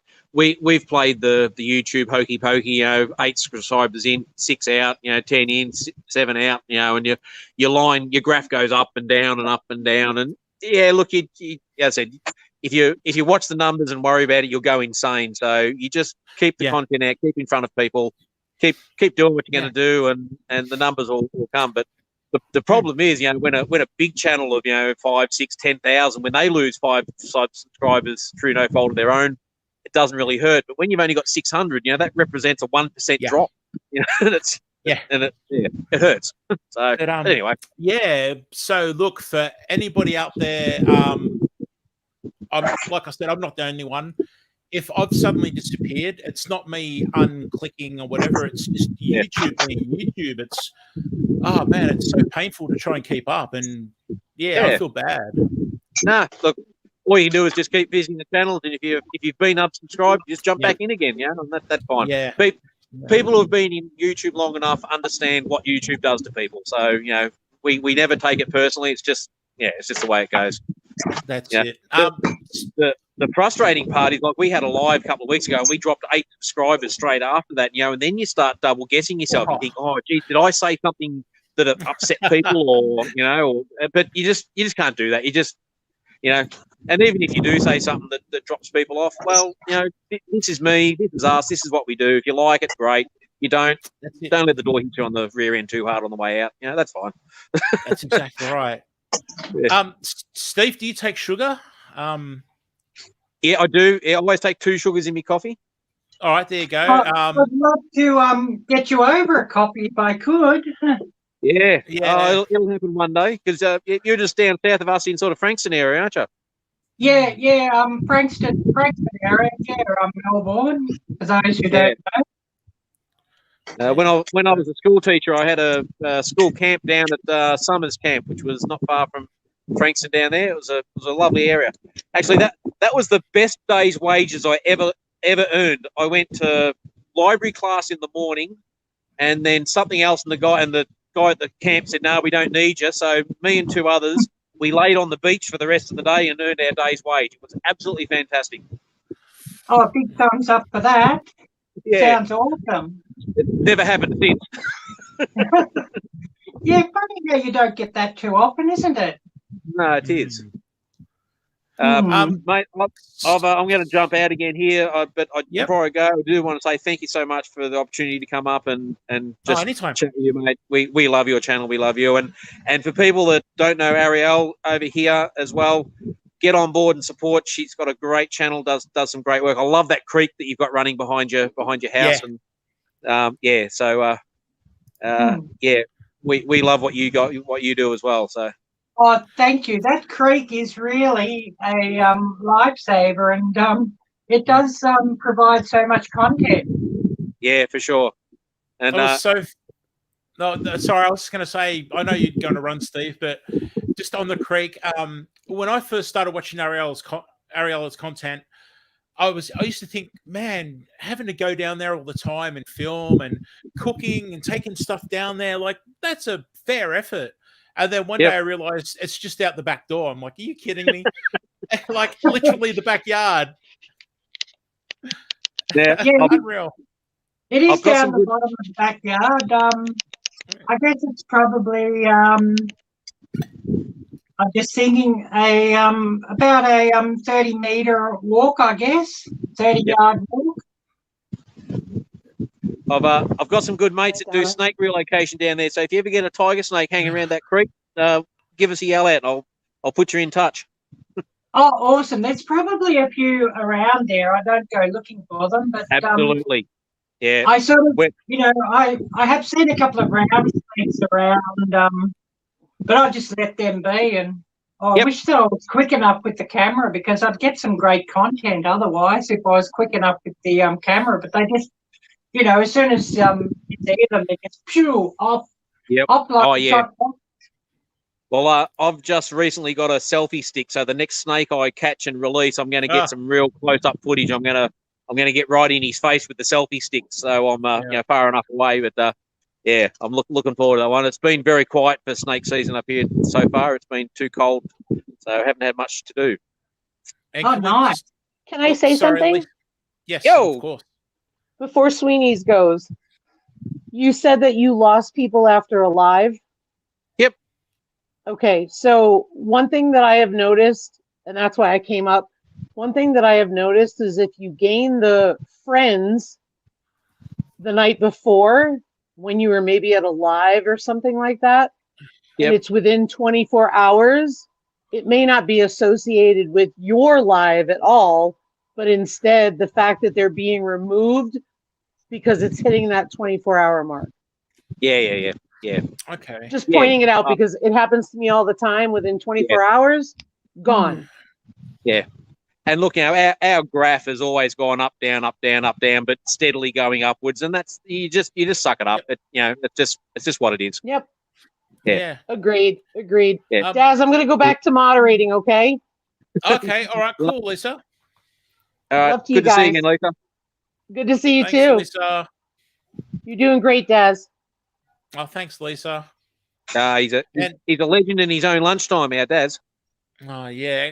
Can I just point out to people, for anyone that doesn't know Steve, can I just point out that Steve's actually professionally trained in snake removal? So Steve's not like a wannabe Steve Irwin on YouTube or anything. Okay, just like seriously, he is professionally trained and knows what he's doing and has respect for the wildlife and all that stuff. So yeah, if you see Steve on my channel and you're not familiar with him, just know that it is someone that knows what they're talking about and does everything right. So I'm not here trying to want to be Steve Irwins, yeah, we're Aussies, we do anything we want.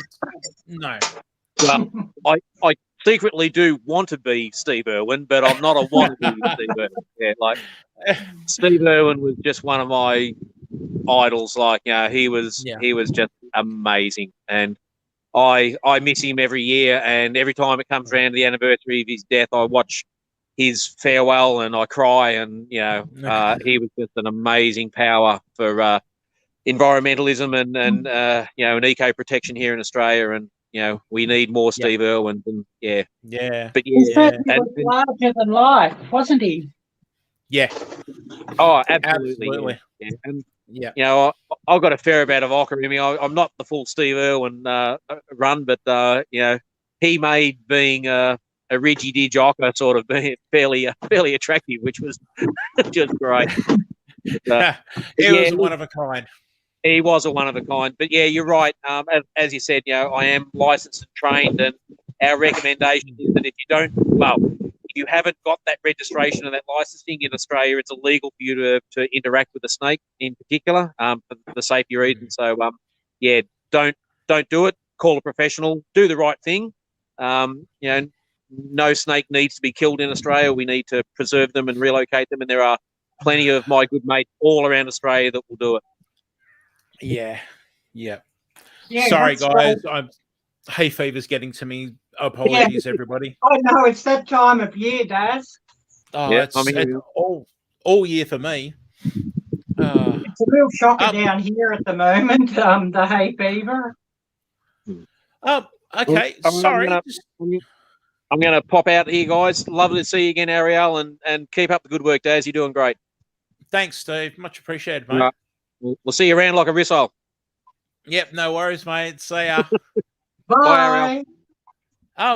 So is that right? Did Peter Brock pass away the same day? I don't know. Yeah, for anybody, like obviously for people overseas, Peter Brock is an absolutely legendary Australian racing car driver. And after he retired from racing, he unfortunately had an accident in down in Tasmania. It was like it's an informal type race where people can go and join and stuff. And interesting. And that's interesting. I remember that, but something for the Aussies. Steve Irwin, I saw that on the news. I was living, I think, in Bangkok at the time. Okay. Yeah. From memory. Yeah, well, look how big that was in the news. It just shows how much of an impact Steve Irwin had on the world for his passing to be such worldwide news and affect so many people. Well, Steve Irwin was really, really loved everywhere abroad. Yeah, absolutely. For those who don't know me, I grew up in Jakarta, Indonesia. So I sort of I have a lot different background than Daz or Steve on here. So it's really quite interesting. It's quite interesting to come here later in life and just to see how things are. And I do remember visiting this country in the 90s, and it's really very, very different to what it was in the 90s. Yeah. And, especially somebody from outside, you really notice how different it is. And, if we could go back to those times of what it was like here in the 90s, it would be just terrific. Yeah, times have certainly changed, just for sure. And and obviously, without going on too much, it's definitely an interesting time at the moment, that's for sure. Well, yes. What's the old is it Chinese curse or it's Irish curse? It's a curse from somewhere. May you live in interesting times. Oh, there you go. Yeah. Actually, yes, I have heard that. Yeah, I'm not sure where that came from. Yeah, I'm I not need to sure say, where it's come from either, but it's an old curse, and I've read it somewhere that it's yes, very apt, I guess you could say. yeah. I just need to say g'day to Scott. I'm so sorry, mate. Rambling with the brooms.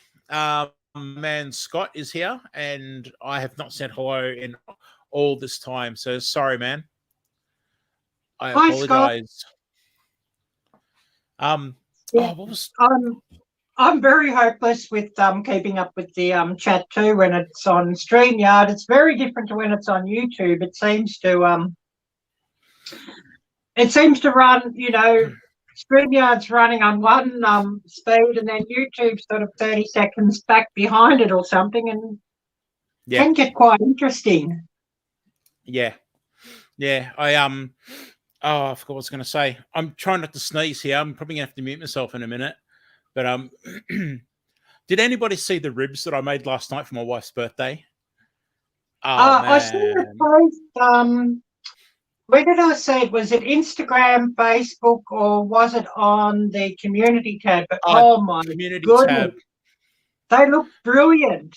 Yeah, I'm just somebody's microwaving food, heating up food at the moment, and I can smell the ribs, and I don't know if you can hear it, but my stomach is going grrr. So I could imagine. Yeah, so I've just moved the microphone up just a little bit because I don't want you guys to hear my stomach going grrr. Well, if there was ribs on the go, I think mine would be doing the same thing. Yeah, it was my wife's birthday yesterday, and she wanted ribs, baked potato, and sweet corn on the cob, and she doesn't like smoked foods. So I had to make ribs without any smoky things in it, and it was so good. And so I put a picture up on the community page and stuff like that, and someone's heating up food at the moment with the microwave, and ribs. As I said, I can smell it, and also my stomach is just going brrr. So I'm just strategically moving the microphone up a bit like that. I think your dinner or reheating sounds better than because this is still defrosting that I cooked up the other night, so I don't think I'll be having that tonight. And the video of that will be going up early next week. Wide Family Farms has got a challenge on comfort food. Oh, hello. Can you guess what that is, Daz? Well, it's looking like spiral pasta. That's I'd say that's spinach. No, it's not. Okay, it looks like. Oh well, I don't know. It's chicken. Is it? No. Speaking of curry, Daz. So it's a chicken curry. No, curried sausages. Oh, can you bring it back again? Can I have a look again, if you don't mind? But instead of doing it the normal way, and I've made a video of it, I put them in Thai green curry. Okay, that's why. Nice. And so, of course, the green you see is basil. Oh, wow. That's crazy good. And you've got a video coming of that? Yeah, that should be next Monday, I think. I did that video multiple angles, and I tried a different editing technique where I had my main video and, the picture-in-picture, when you run 2 frames. Yep. Instead of doing a lot of the picture-in-picture, I've done some of it half and half the screen, but the other, I've just got them flipping between the 2 cameras in the main film. Yep.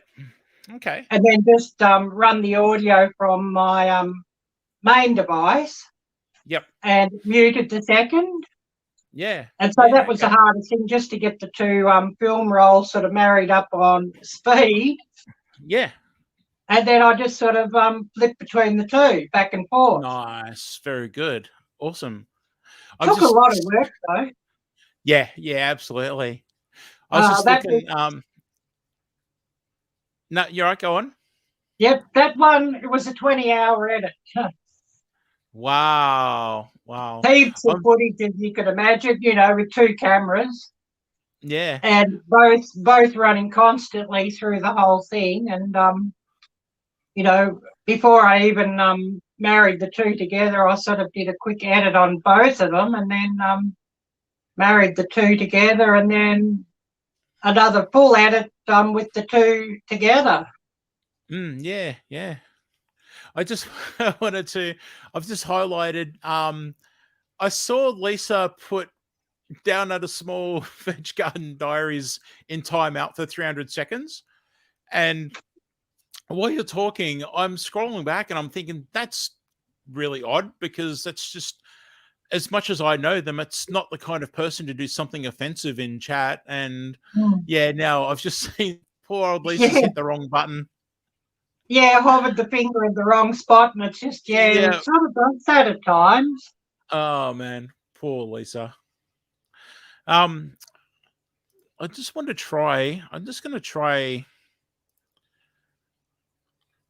a share screen for a minute. I want to see if I can get this to work.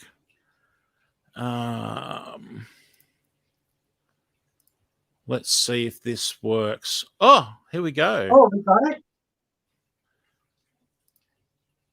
Oh, there we go. Sorry, guys. This is me experimenting live, totally unplanned. And I was just talking to Ariella, and I noticed that I had this other tab open, and I was like, what is that? And yeah, so anyway, Lisa, I'm sure it's fine. Oh, that's so. Look, I'm laughing because I think it's funny, but it's an honest mistake, and hopefully they'll be back. And yeah, it's perfectly fine. So I'm just trying to find out what happened. Yeah, it's all good. Most of us are familiar with that happening, Lisa. We all know, it can be a bit hit and miss at times with the timeout and message delete, and sometimes you hover the mouse wrong or touch the thing wrong, and it's gone. Yeah. I'm just reading back in all the comments and everything, and they'll be fine. I'll message them anyway to Lisa just to make sure. But yeah, that's cool. That was an honest mistake, and I think we've all done something similar. Gardening Perth, Western Australia. G'day. Lunchtime's over. I need to go back to work. I'm sorry. I apologize. I feel bad saying that I didn't see you come into chat, but yeah, great to see you. And I enjoyed that last tour I was looking at too. I'm pretty sure I commented on that. You have so much going on over there. Poor Lisa, you'll be fine. And Blue, I don't think I said g'day to Blue. Look, I have seen you in the chat for quite a while now, so I apologize. I do not think I said hello to you. But actually, do you guys want to see some photos? I want to try and again, I'm experimenting. This is only the second time I've used StreamYard, so I'm just trying to experiment and see how this screen sharing works. And I did see a question. I can't think who it was, and they've probably gone now because chat's dropped off. But someone was asking about my photography, and this is pretty much from as you can see in this photo here. I used to get around with a 2-camera kit, and back in the peak of my photography days, I did not leave home without camera gear for maybe at all for a good 3 years. And that included going to work. I took all my camera gear to work because you just never knew what you would see. And so, yeah, that's an example there where I was on a road trip with some guys, and obviously they took the photo of me there. And yeah, you can see I've got a camera with a shorter lens hanging off the shoulder. And then I'd have my long lens on another strap, and it's just easier to switch between cameras and not have to change lenses all the time. So I don't know if the person's still in chat that asked the question, but yeah, there you go. That's pretty much how I would get around. Oh, you can see my mouse. All right, cool. So if I hide that comment, sorry. So yeah, you can see I'd have one camera. I can't think what it's called, but you'd have this awesome strap here, and you could have a camera hanging over like this, and that one would have a shorter lens, and then this body here would have the longer lens. And when you're on the go and you're catching things spur of the moment and spontaneous things, it was great just to go from one camera to the other.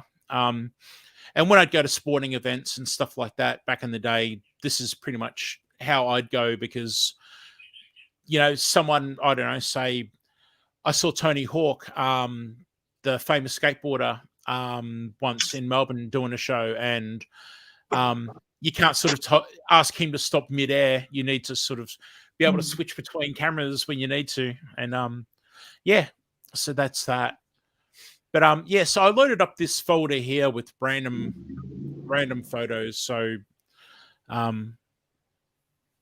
yeah, this is a sunrise. This is not too far from where I live.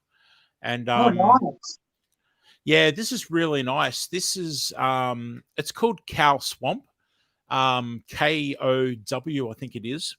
And it's got a lot of meaning with Indigenous Australians, and I'm pretty sure it's possibly a sacred spot. And I think, if I'm not mistaken, I think the name possibly had something to do with the meaning of mud with the swamp.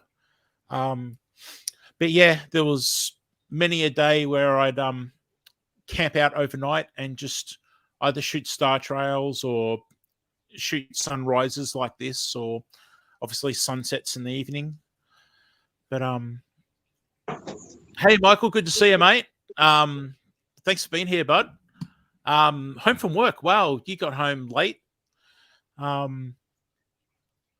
Anyone that hasn't seen Michael's adventures, Michael sets up these really cool trail cams and gets footage of raccoons and animals that come and feed. And he also has bird feeders and has footage of birds that come and feed from his bird feeders. And I never get tired of watching the stuff. I personally like the raccoon videos, just simple things, the short videos, but like there was one the other day that had its bum to the camera, which I thought was funny. It gave me a laugh anyway. But yeah, and Kyle LeVay is here. Kyle, I actually saw you earlier when you were in earlier, mate. I apologize. Good to see you, man. And I actually have been watching your videos, mate, and just, again, like Ricky Ventures, I try to watch your stuff on the big screen, on the big TV, because of the cinematic look of your videos. And unfortunately, I don't really use a phone, so I can't comment. So I forget to go back and comment on so many videos. But man, Kyle, you keep on doing what you're doing, dude. And the drone stuff that you're starting to put out is on the big screen. It's pretty awesome. Yeah, so true. I watch just about everything except the live streams on the big screen. So often I can be a bit slow on commenting back because I need to open one of these devices to comment. I can thumbs up on the big screen with the remote, but yeah, that's true. To try and drop a comment is near impossible. And I'm sure a lot of people that watch on televisions can certainly appreciate that. Yeah, Yeah. Yeah, thanks for that info on Cow Swamp too. Steve, awesome. It's a beautiful spot. There's yeah, so much wildlife there, and excuse me. Yeah, I've camped. In fact, you can't actually there was a little bit of parkland and picnic area there, and you can't go there anymore because it's actually eroded away, which is a Oh, shame. wow. Yeah, but yeah, but Homestead Family Reclaim, thank you. Okay, what's Lisa? Sorry, I'm gonna switch photos for a second. What's Lisa? What's going on here? Holy cow, walking into the cube. Oh, okay, cool. Go, Lisa. I thought you were about to say that you'd banned somebody or kicked half of chat out, or yeah, after what happened earlier. Baby bounced Ariella because she's about to sing another Christmas carol or something. Don't worry, I'm not going to do that. I'm not going to assault your ears today. Good night to Leanne at Mennonite Farmhouse. Once again, for anybody that has not seen Leanne's channel, Mennonite Farmhouse, Leanne cooks up a storm. She does so many good cooking videos, and if you really like to look into dehydrating, Leanne's got some great dehydrating. And again, with the topic of dehydrating, Leanne has a lot of powders, and you should see these. Sorry, where's the camera? You should see the jars Leanne has of fruit and vegetable powders. It's really cool. So yeah, good night, Leanne. Who else have we got here? Blue's taking Tanny's lunch. Man, Blue, you're so good to that man. Good on you. He's a lucky man, Blue. For anyone that doesn't know, Blue lives in the UK, but Blue's actually an expat Aussie. And Blue's actually a chef. Not working as a chef at the moment, but is actually used to work as a chef as well. So Blue knows her way around the kitchen very well, and lately, Blue's actually been doing some live streams, which I haven't been able to catch. But I did catch her the other night cooking up a storm, which was great. This was, sorry, hay fever attack. This is so much fun.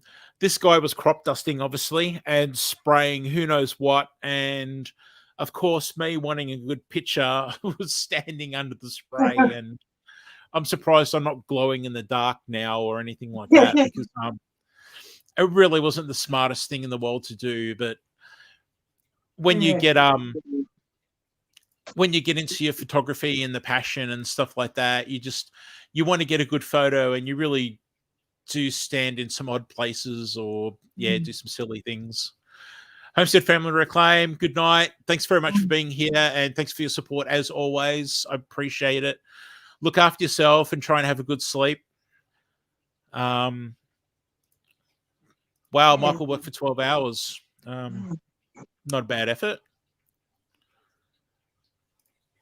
It does sound a bit like YouTube, some of the silly things that we'll do for YouTube.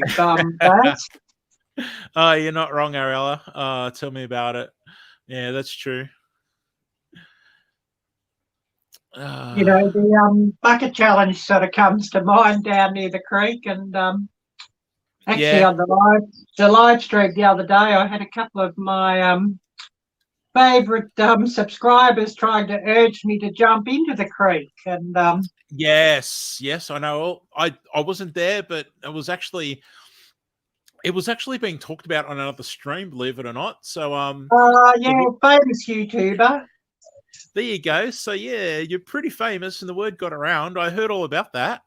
Yeah, well, it was a famous YouTuber on my channel who was trying to get me to do it. Actually, I don't know if you're familiar with that channel, but he's quite famous.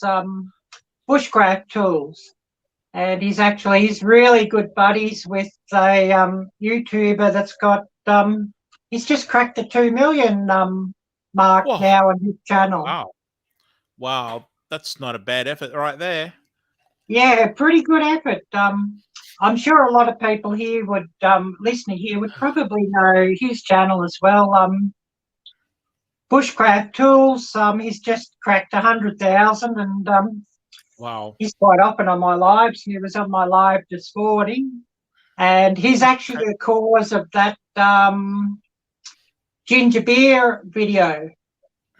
Oh, okay. Okay. So yes, he's actually the cause of that. It was a live stream, and he was urging me just to drop the whole bottle, and the homemade ginger beer sort of had more of an effect than what I really anticipated. Yeah, okay. Thank you for the kind words, Brenda. Yeah, so I was just going to say this photo here. I'm so stoked with this photo. This is my youngest, who's now 8, and this was totally spur of the moment. Obviously years ago now because he's older, but as I said earlier with that photo where I had all the camera gear on me, that's what I would do. I would be out. Doesn't matter what we were doing. I always had my camera gear because you never know. Yeah, and there was this cool area where they had these, I don't know what you want to call it, geometric shapes and odd things and stuff. And yeah, my wife put him on this, whatever it was, this imitation rock, and I got this photo, and I absolutely adore this photo. Yeah, it's one of my faves now. And like I said, it wasn't planned, it wasn't set up, I didn't take time to plan it or set it up. It was just pretty much my wife's put him down and gone, oh, have a look at him sitting on this or laying on the rock. And I've gone, oh, cool, click, and then walked off. And thankfully I framed it, and yeah, pretty happy with it. Oh, I think we're losing. Always the best. Yeah. Somebody said good night. Who did? Sorry, I was just trying to say. I'm sure someone was saying good night. Idaho Garden Girl, I think. Yep. Because I just saw Michael's adventure saying dream well at Idaho Garden Girl. Okay. Oh no, hang on. Now I've got Idaho Garden Girl saying good night to Michael's Adventures, but I think Michael's. You know what? Whoever's going, good night, and thank you very much for being here. So I can't remember what. Oh, I probably should have. I've just gone from one extreme to the other. Oh yeah. I was just meant to say. I was just meant to say I can't remember what photos I've got in this folder, and yeah, so what happened here is in Melbourne City every year, obviously they haven't been doing it with recent events around the world, but they have a zombie shuffle, a zombie walk, where a whole bunch of zombie fans get together at the top of the city, and then they will walk from one end of the city of Melbourne down to the other part of the city of Melbourne, and the police will the police are notified and everything, and they'll direct traffic and let everyone cross the road, and it's just this massive parade of people either dressing up as zombies or zombie hunters and stuff like that. And yeah, this young woman here, she just captured my attention straight away, and I grabbed this photo, and I've actually shown this before because I remember saying that I had a lot of trouble with a contact lens company in America who stole this photo, and I asked them, I asked them to stop using it to promote their products, and they were basically, well, get your lawyers and you can talk to ours and this and that. And look, I'm a small fry, but yeah, but really cool. I like this photo. It's very cool. This is my man Ran. This is I think this was for a magazine photo shoot. This is Ran. He's a pretty well known tattooist in Australia, and in fact he did my sleeve. I can't he did my sleeve in a big 8-hour session. And when I used to go out, I'd walk around and people would see my tattoos and say, "Oh, is that Ran? Is that his work?" That's just how his style and name was known. And yeah, so this is one of the photos. This is one of my favorite photos of him that I took for yeah, I think it was a magazine article that one of the magazines was doing on him, and yeah, I got to do the photo shoot. Oh, sweet. Yeah, so Idaho Garden Girl's still here. So yeah, cool. Yeah, so we've just got Paul's green space, got to go, everyone. And Sweenies Creek Farm, okay, time to head out. Yep. So everyone that's leaving, thank you so much for being here. Really do appreciate it. Awesome to have you here, and thanks to all of you that came up into the panel. And yeah, thanks to everyone. Yeah, that's a good one, Daz. Yeah, this is pretty cool. Paul's Green Space, if you're still here, thanks, mate. I will be in touch. Yeah, thanks for coming over and saying g'day and hanging out. And yeah, I'll definitely be in touch, and we'll definitely be checking out your stuff more, because obviously your content is the sort of content that I like. So nice to meet you, mate. Yeah, this photo here was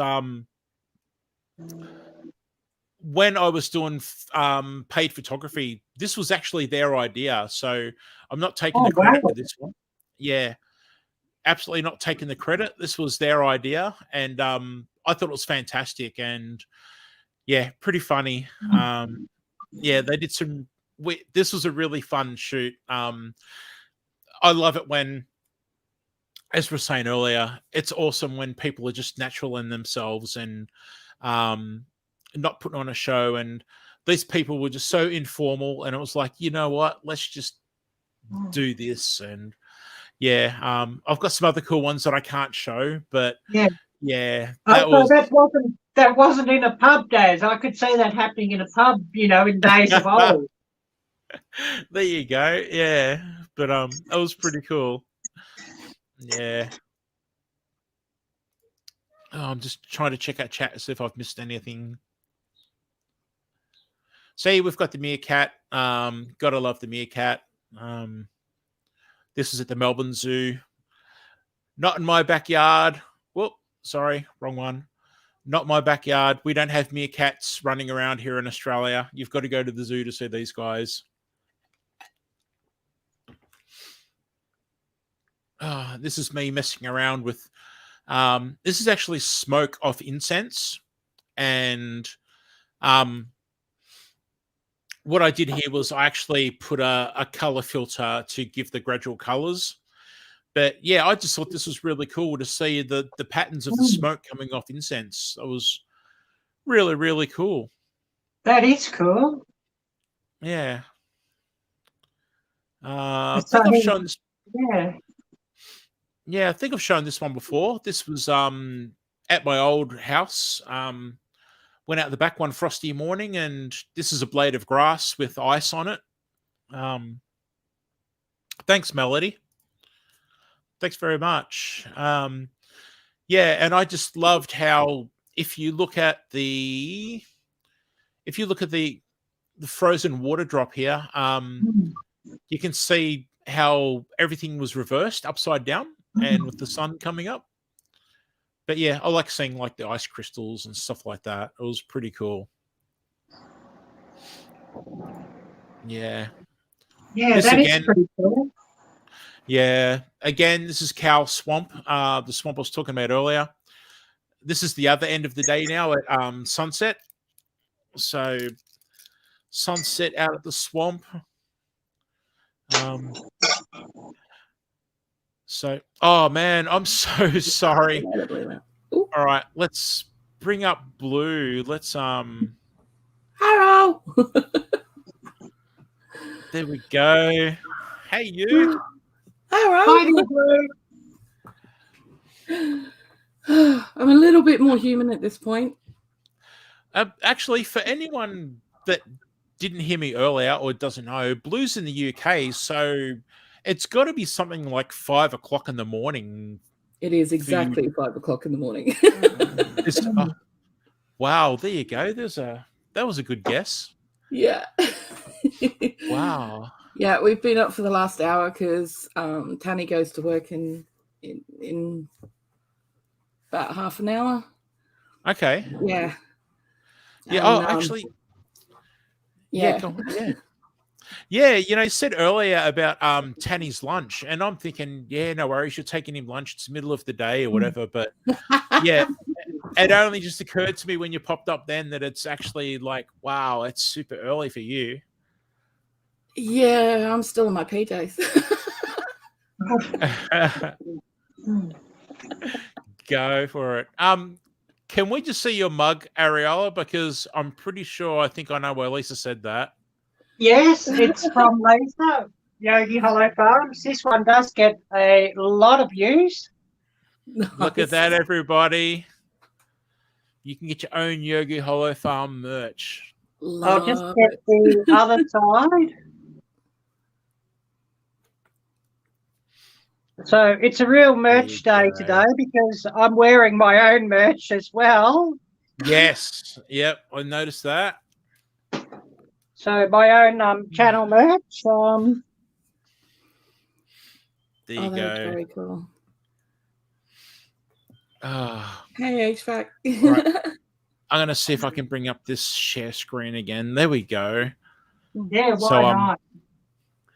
Yeah, but yeah, anyway, I just wanted to bring up a couple of the photos and show people. But yeah, I was just trying. Not actually. It's only my second time using StreamYard, and yeah, there you go. So just checking out how I can share things. So this is good for future reference. I know how to do this now. But anyways, I need to look at going and if I can pick the right screen. Oh, hello. Hang on. Oh, I can move you around. Oh, wow. Oh, look. Are you guys getting dizzy? Is that getting seasick? Oh, used to it, Daz. I sort of been on StreamYard enough now. You sort of get used to all these higgledy-piggledies or whatever you want to call them. Yeah, yeah. G'day, Astrobat. I'm not familiar with your name, so apologies, but g'day.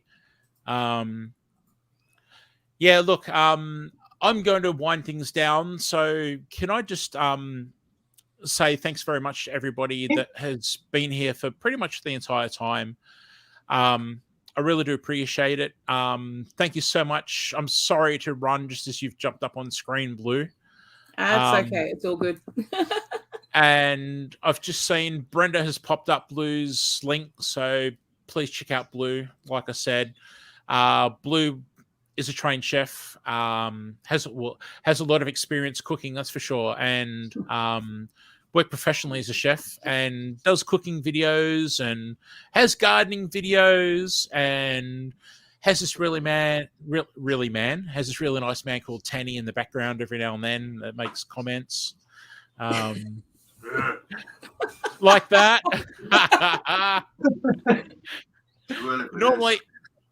Normally his comments are a bit more not as caveman as that, but oh, I don't know. That's his language. It's only occasionally during videos that I get him to actually put sentences together. Oh, mate. No, but you know what? Melody, please do not apologize. Everyone, thanks. Like seriously, everyone, thanks for coming and hanging out and just putting up with me rambling because I really think I've rambled a lot. And sorry, I need to check the cricket score. I'm just going to pretend to cough for a minute. Hang on. I think you need a coffee too, Daz. There you go. You definitely need a coffee, I think. What? It's actually hang on. How do I do it? Can you pour it I over wish I into could my? send you a cup. There we go. Hang on. There we go. That's look at that. Hang on. Can I change to where I go underneath or something? No. Yeah, we've got to. No. Yeah, I hold don't. your cup out, Daz. Oh, I don't know. All right, I give up. Enough of that. Yeah, all right. So yeah, thank you so much for everyone for being here, and especially everyone in the USA and Canada. I know it's late for you over there. Nick's just rocked up. G'day, Nick. Good to see you, mate. And for those in the UK, Blue, thank you very much for being here so early. And Tanny, have a great day at work, mate. I'm sure you're looking forward to that.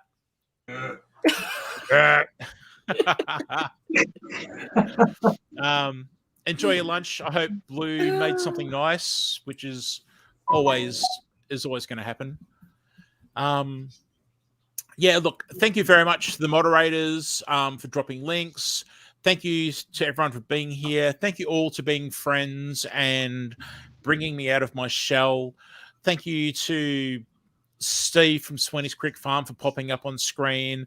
Ricky Ventures for popping up and supporting me and taking questions from chat for me and just helping me get a bit more confidence to keep on going.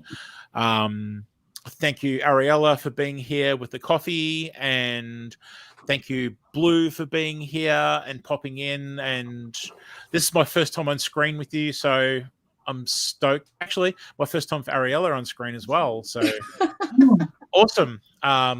Yeah, like I've been to your live chats before, but not on screen together. So, yeah, I'm rambling again, aren't I? So, anyway, it's all good. We all do it. Yeah, just thank you, everyone. Just look, thank you so much, and I'll try next week to get my phone set up outside, and we'll try and get some of these birds feeding. And when they're actually out here doing their stuff, I'll pop them up on screen at the same time and maybe show you a bit of that as well. But yeah, love you all. Thank you so much. Thank you for enabling me. Thank you all for helping me to do this. This is awesome.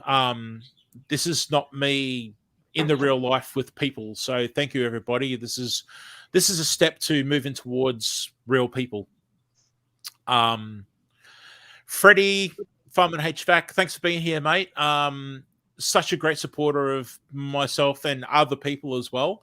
Everybody knows Freddie at Farm and HVAC, I'm sure. Tim, Tiny Tim Posey, another very supportive person. Always positive comments towards me in particular, and I actually see him on other channels as well, being just as encouraging. Alicia, Country Mama Musings, and Lisa at Yogi Hollow Farm. Brenda Baker, thank you so much, and Freddie for being there as moderators just in case something happened. Lisa, I will get in touch with our Aussie friend, and I'm telling you now, it's perfectly fine. Dropping the phone, it was funny and not an issue.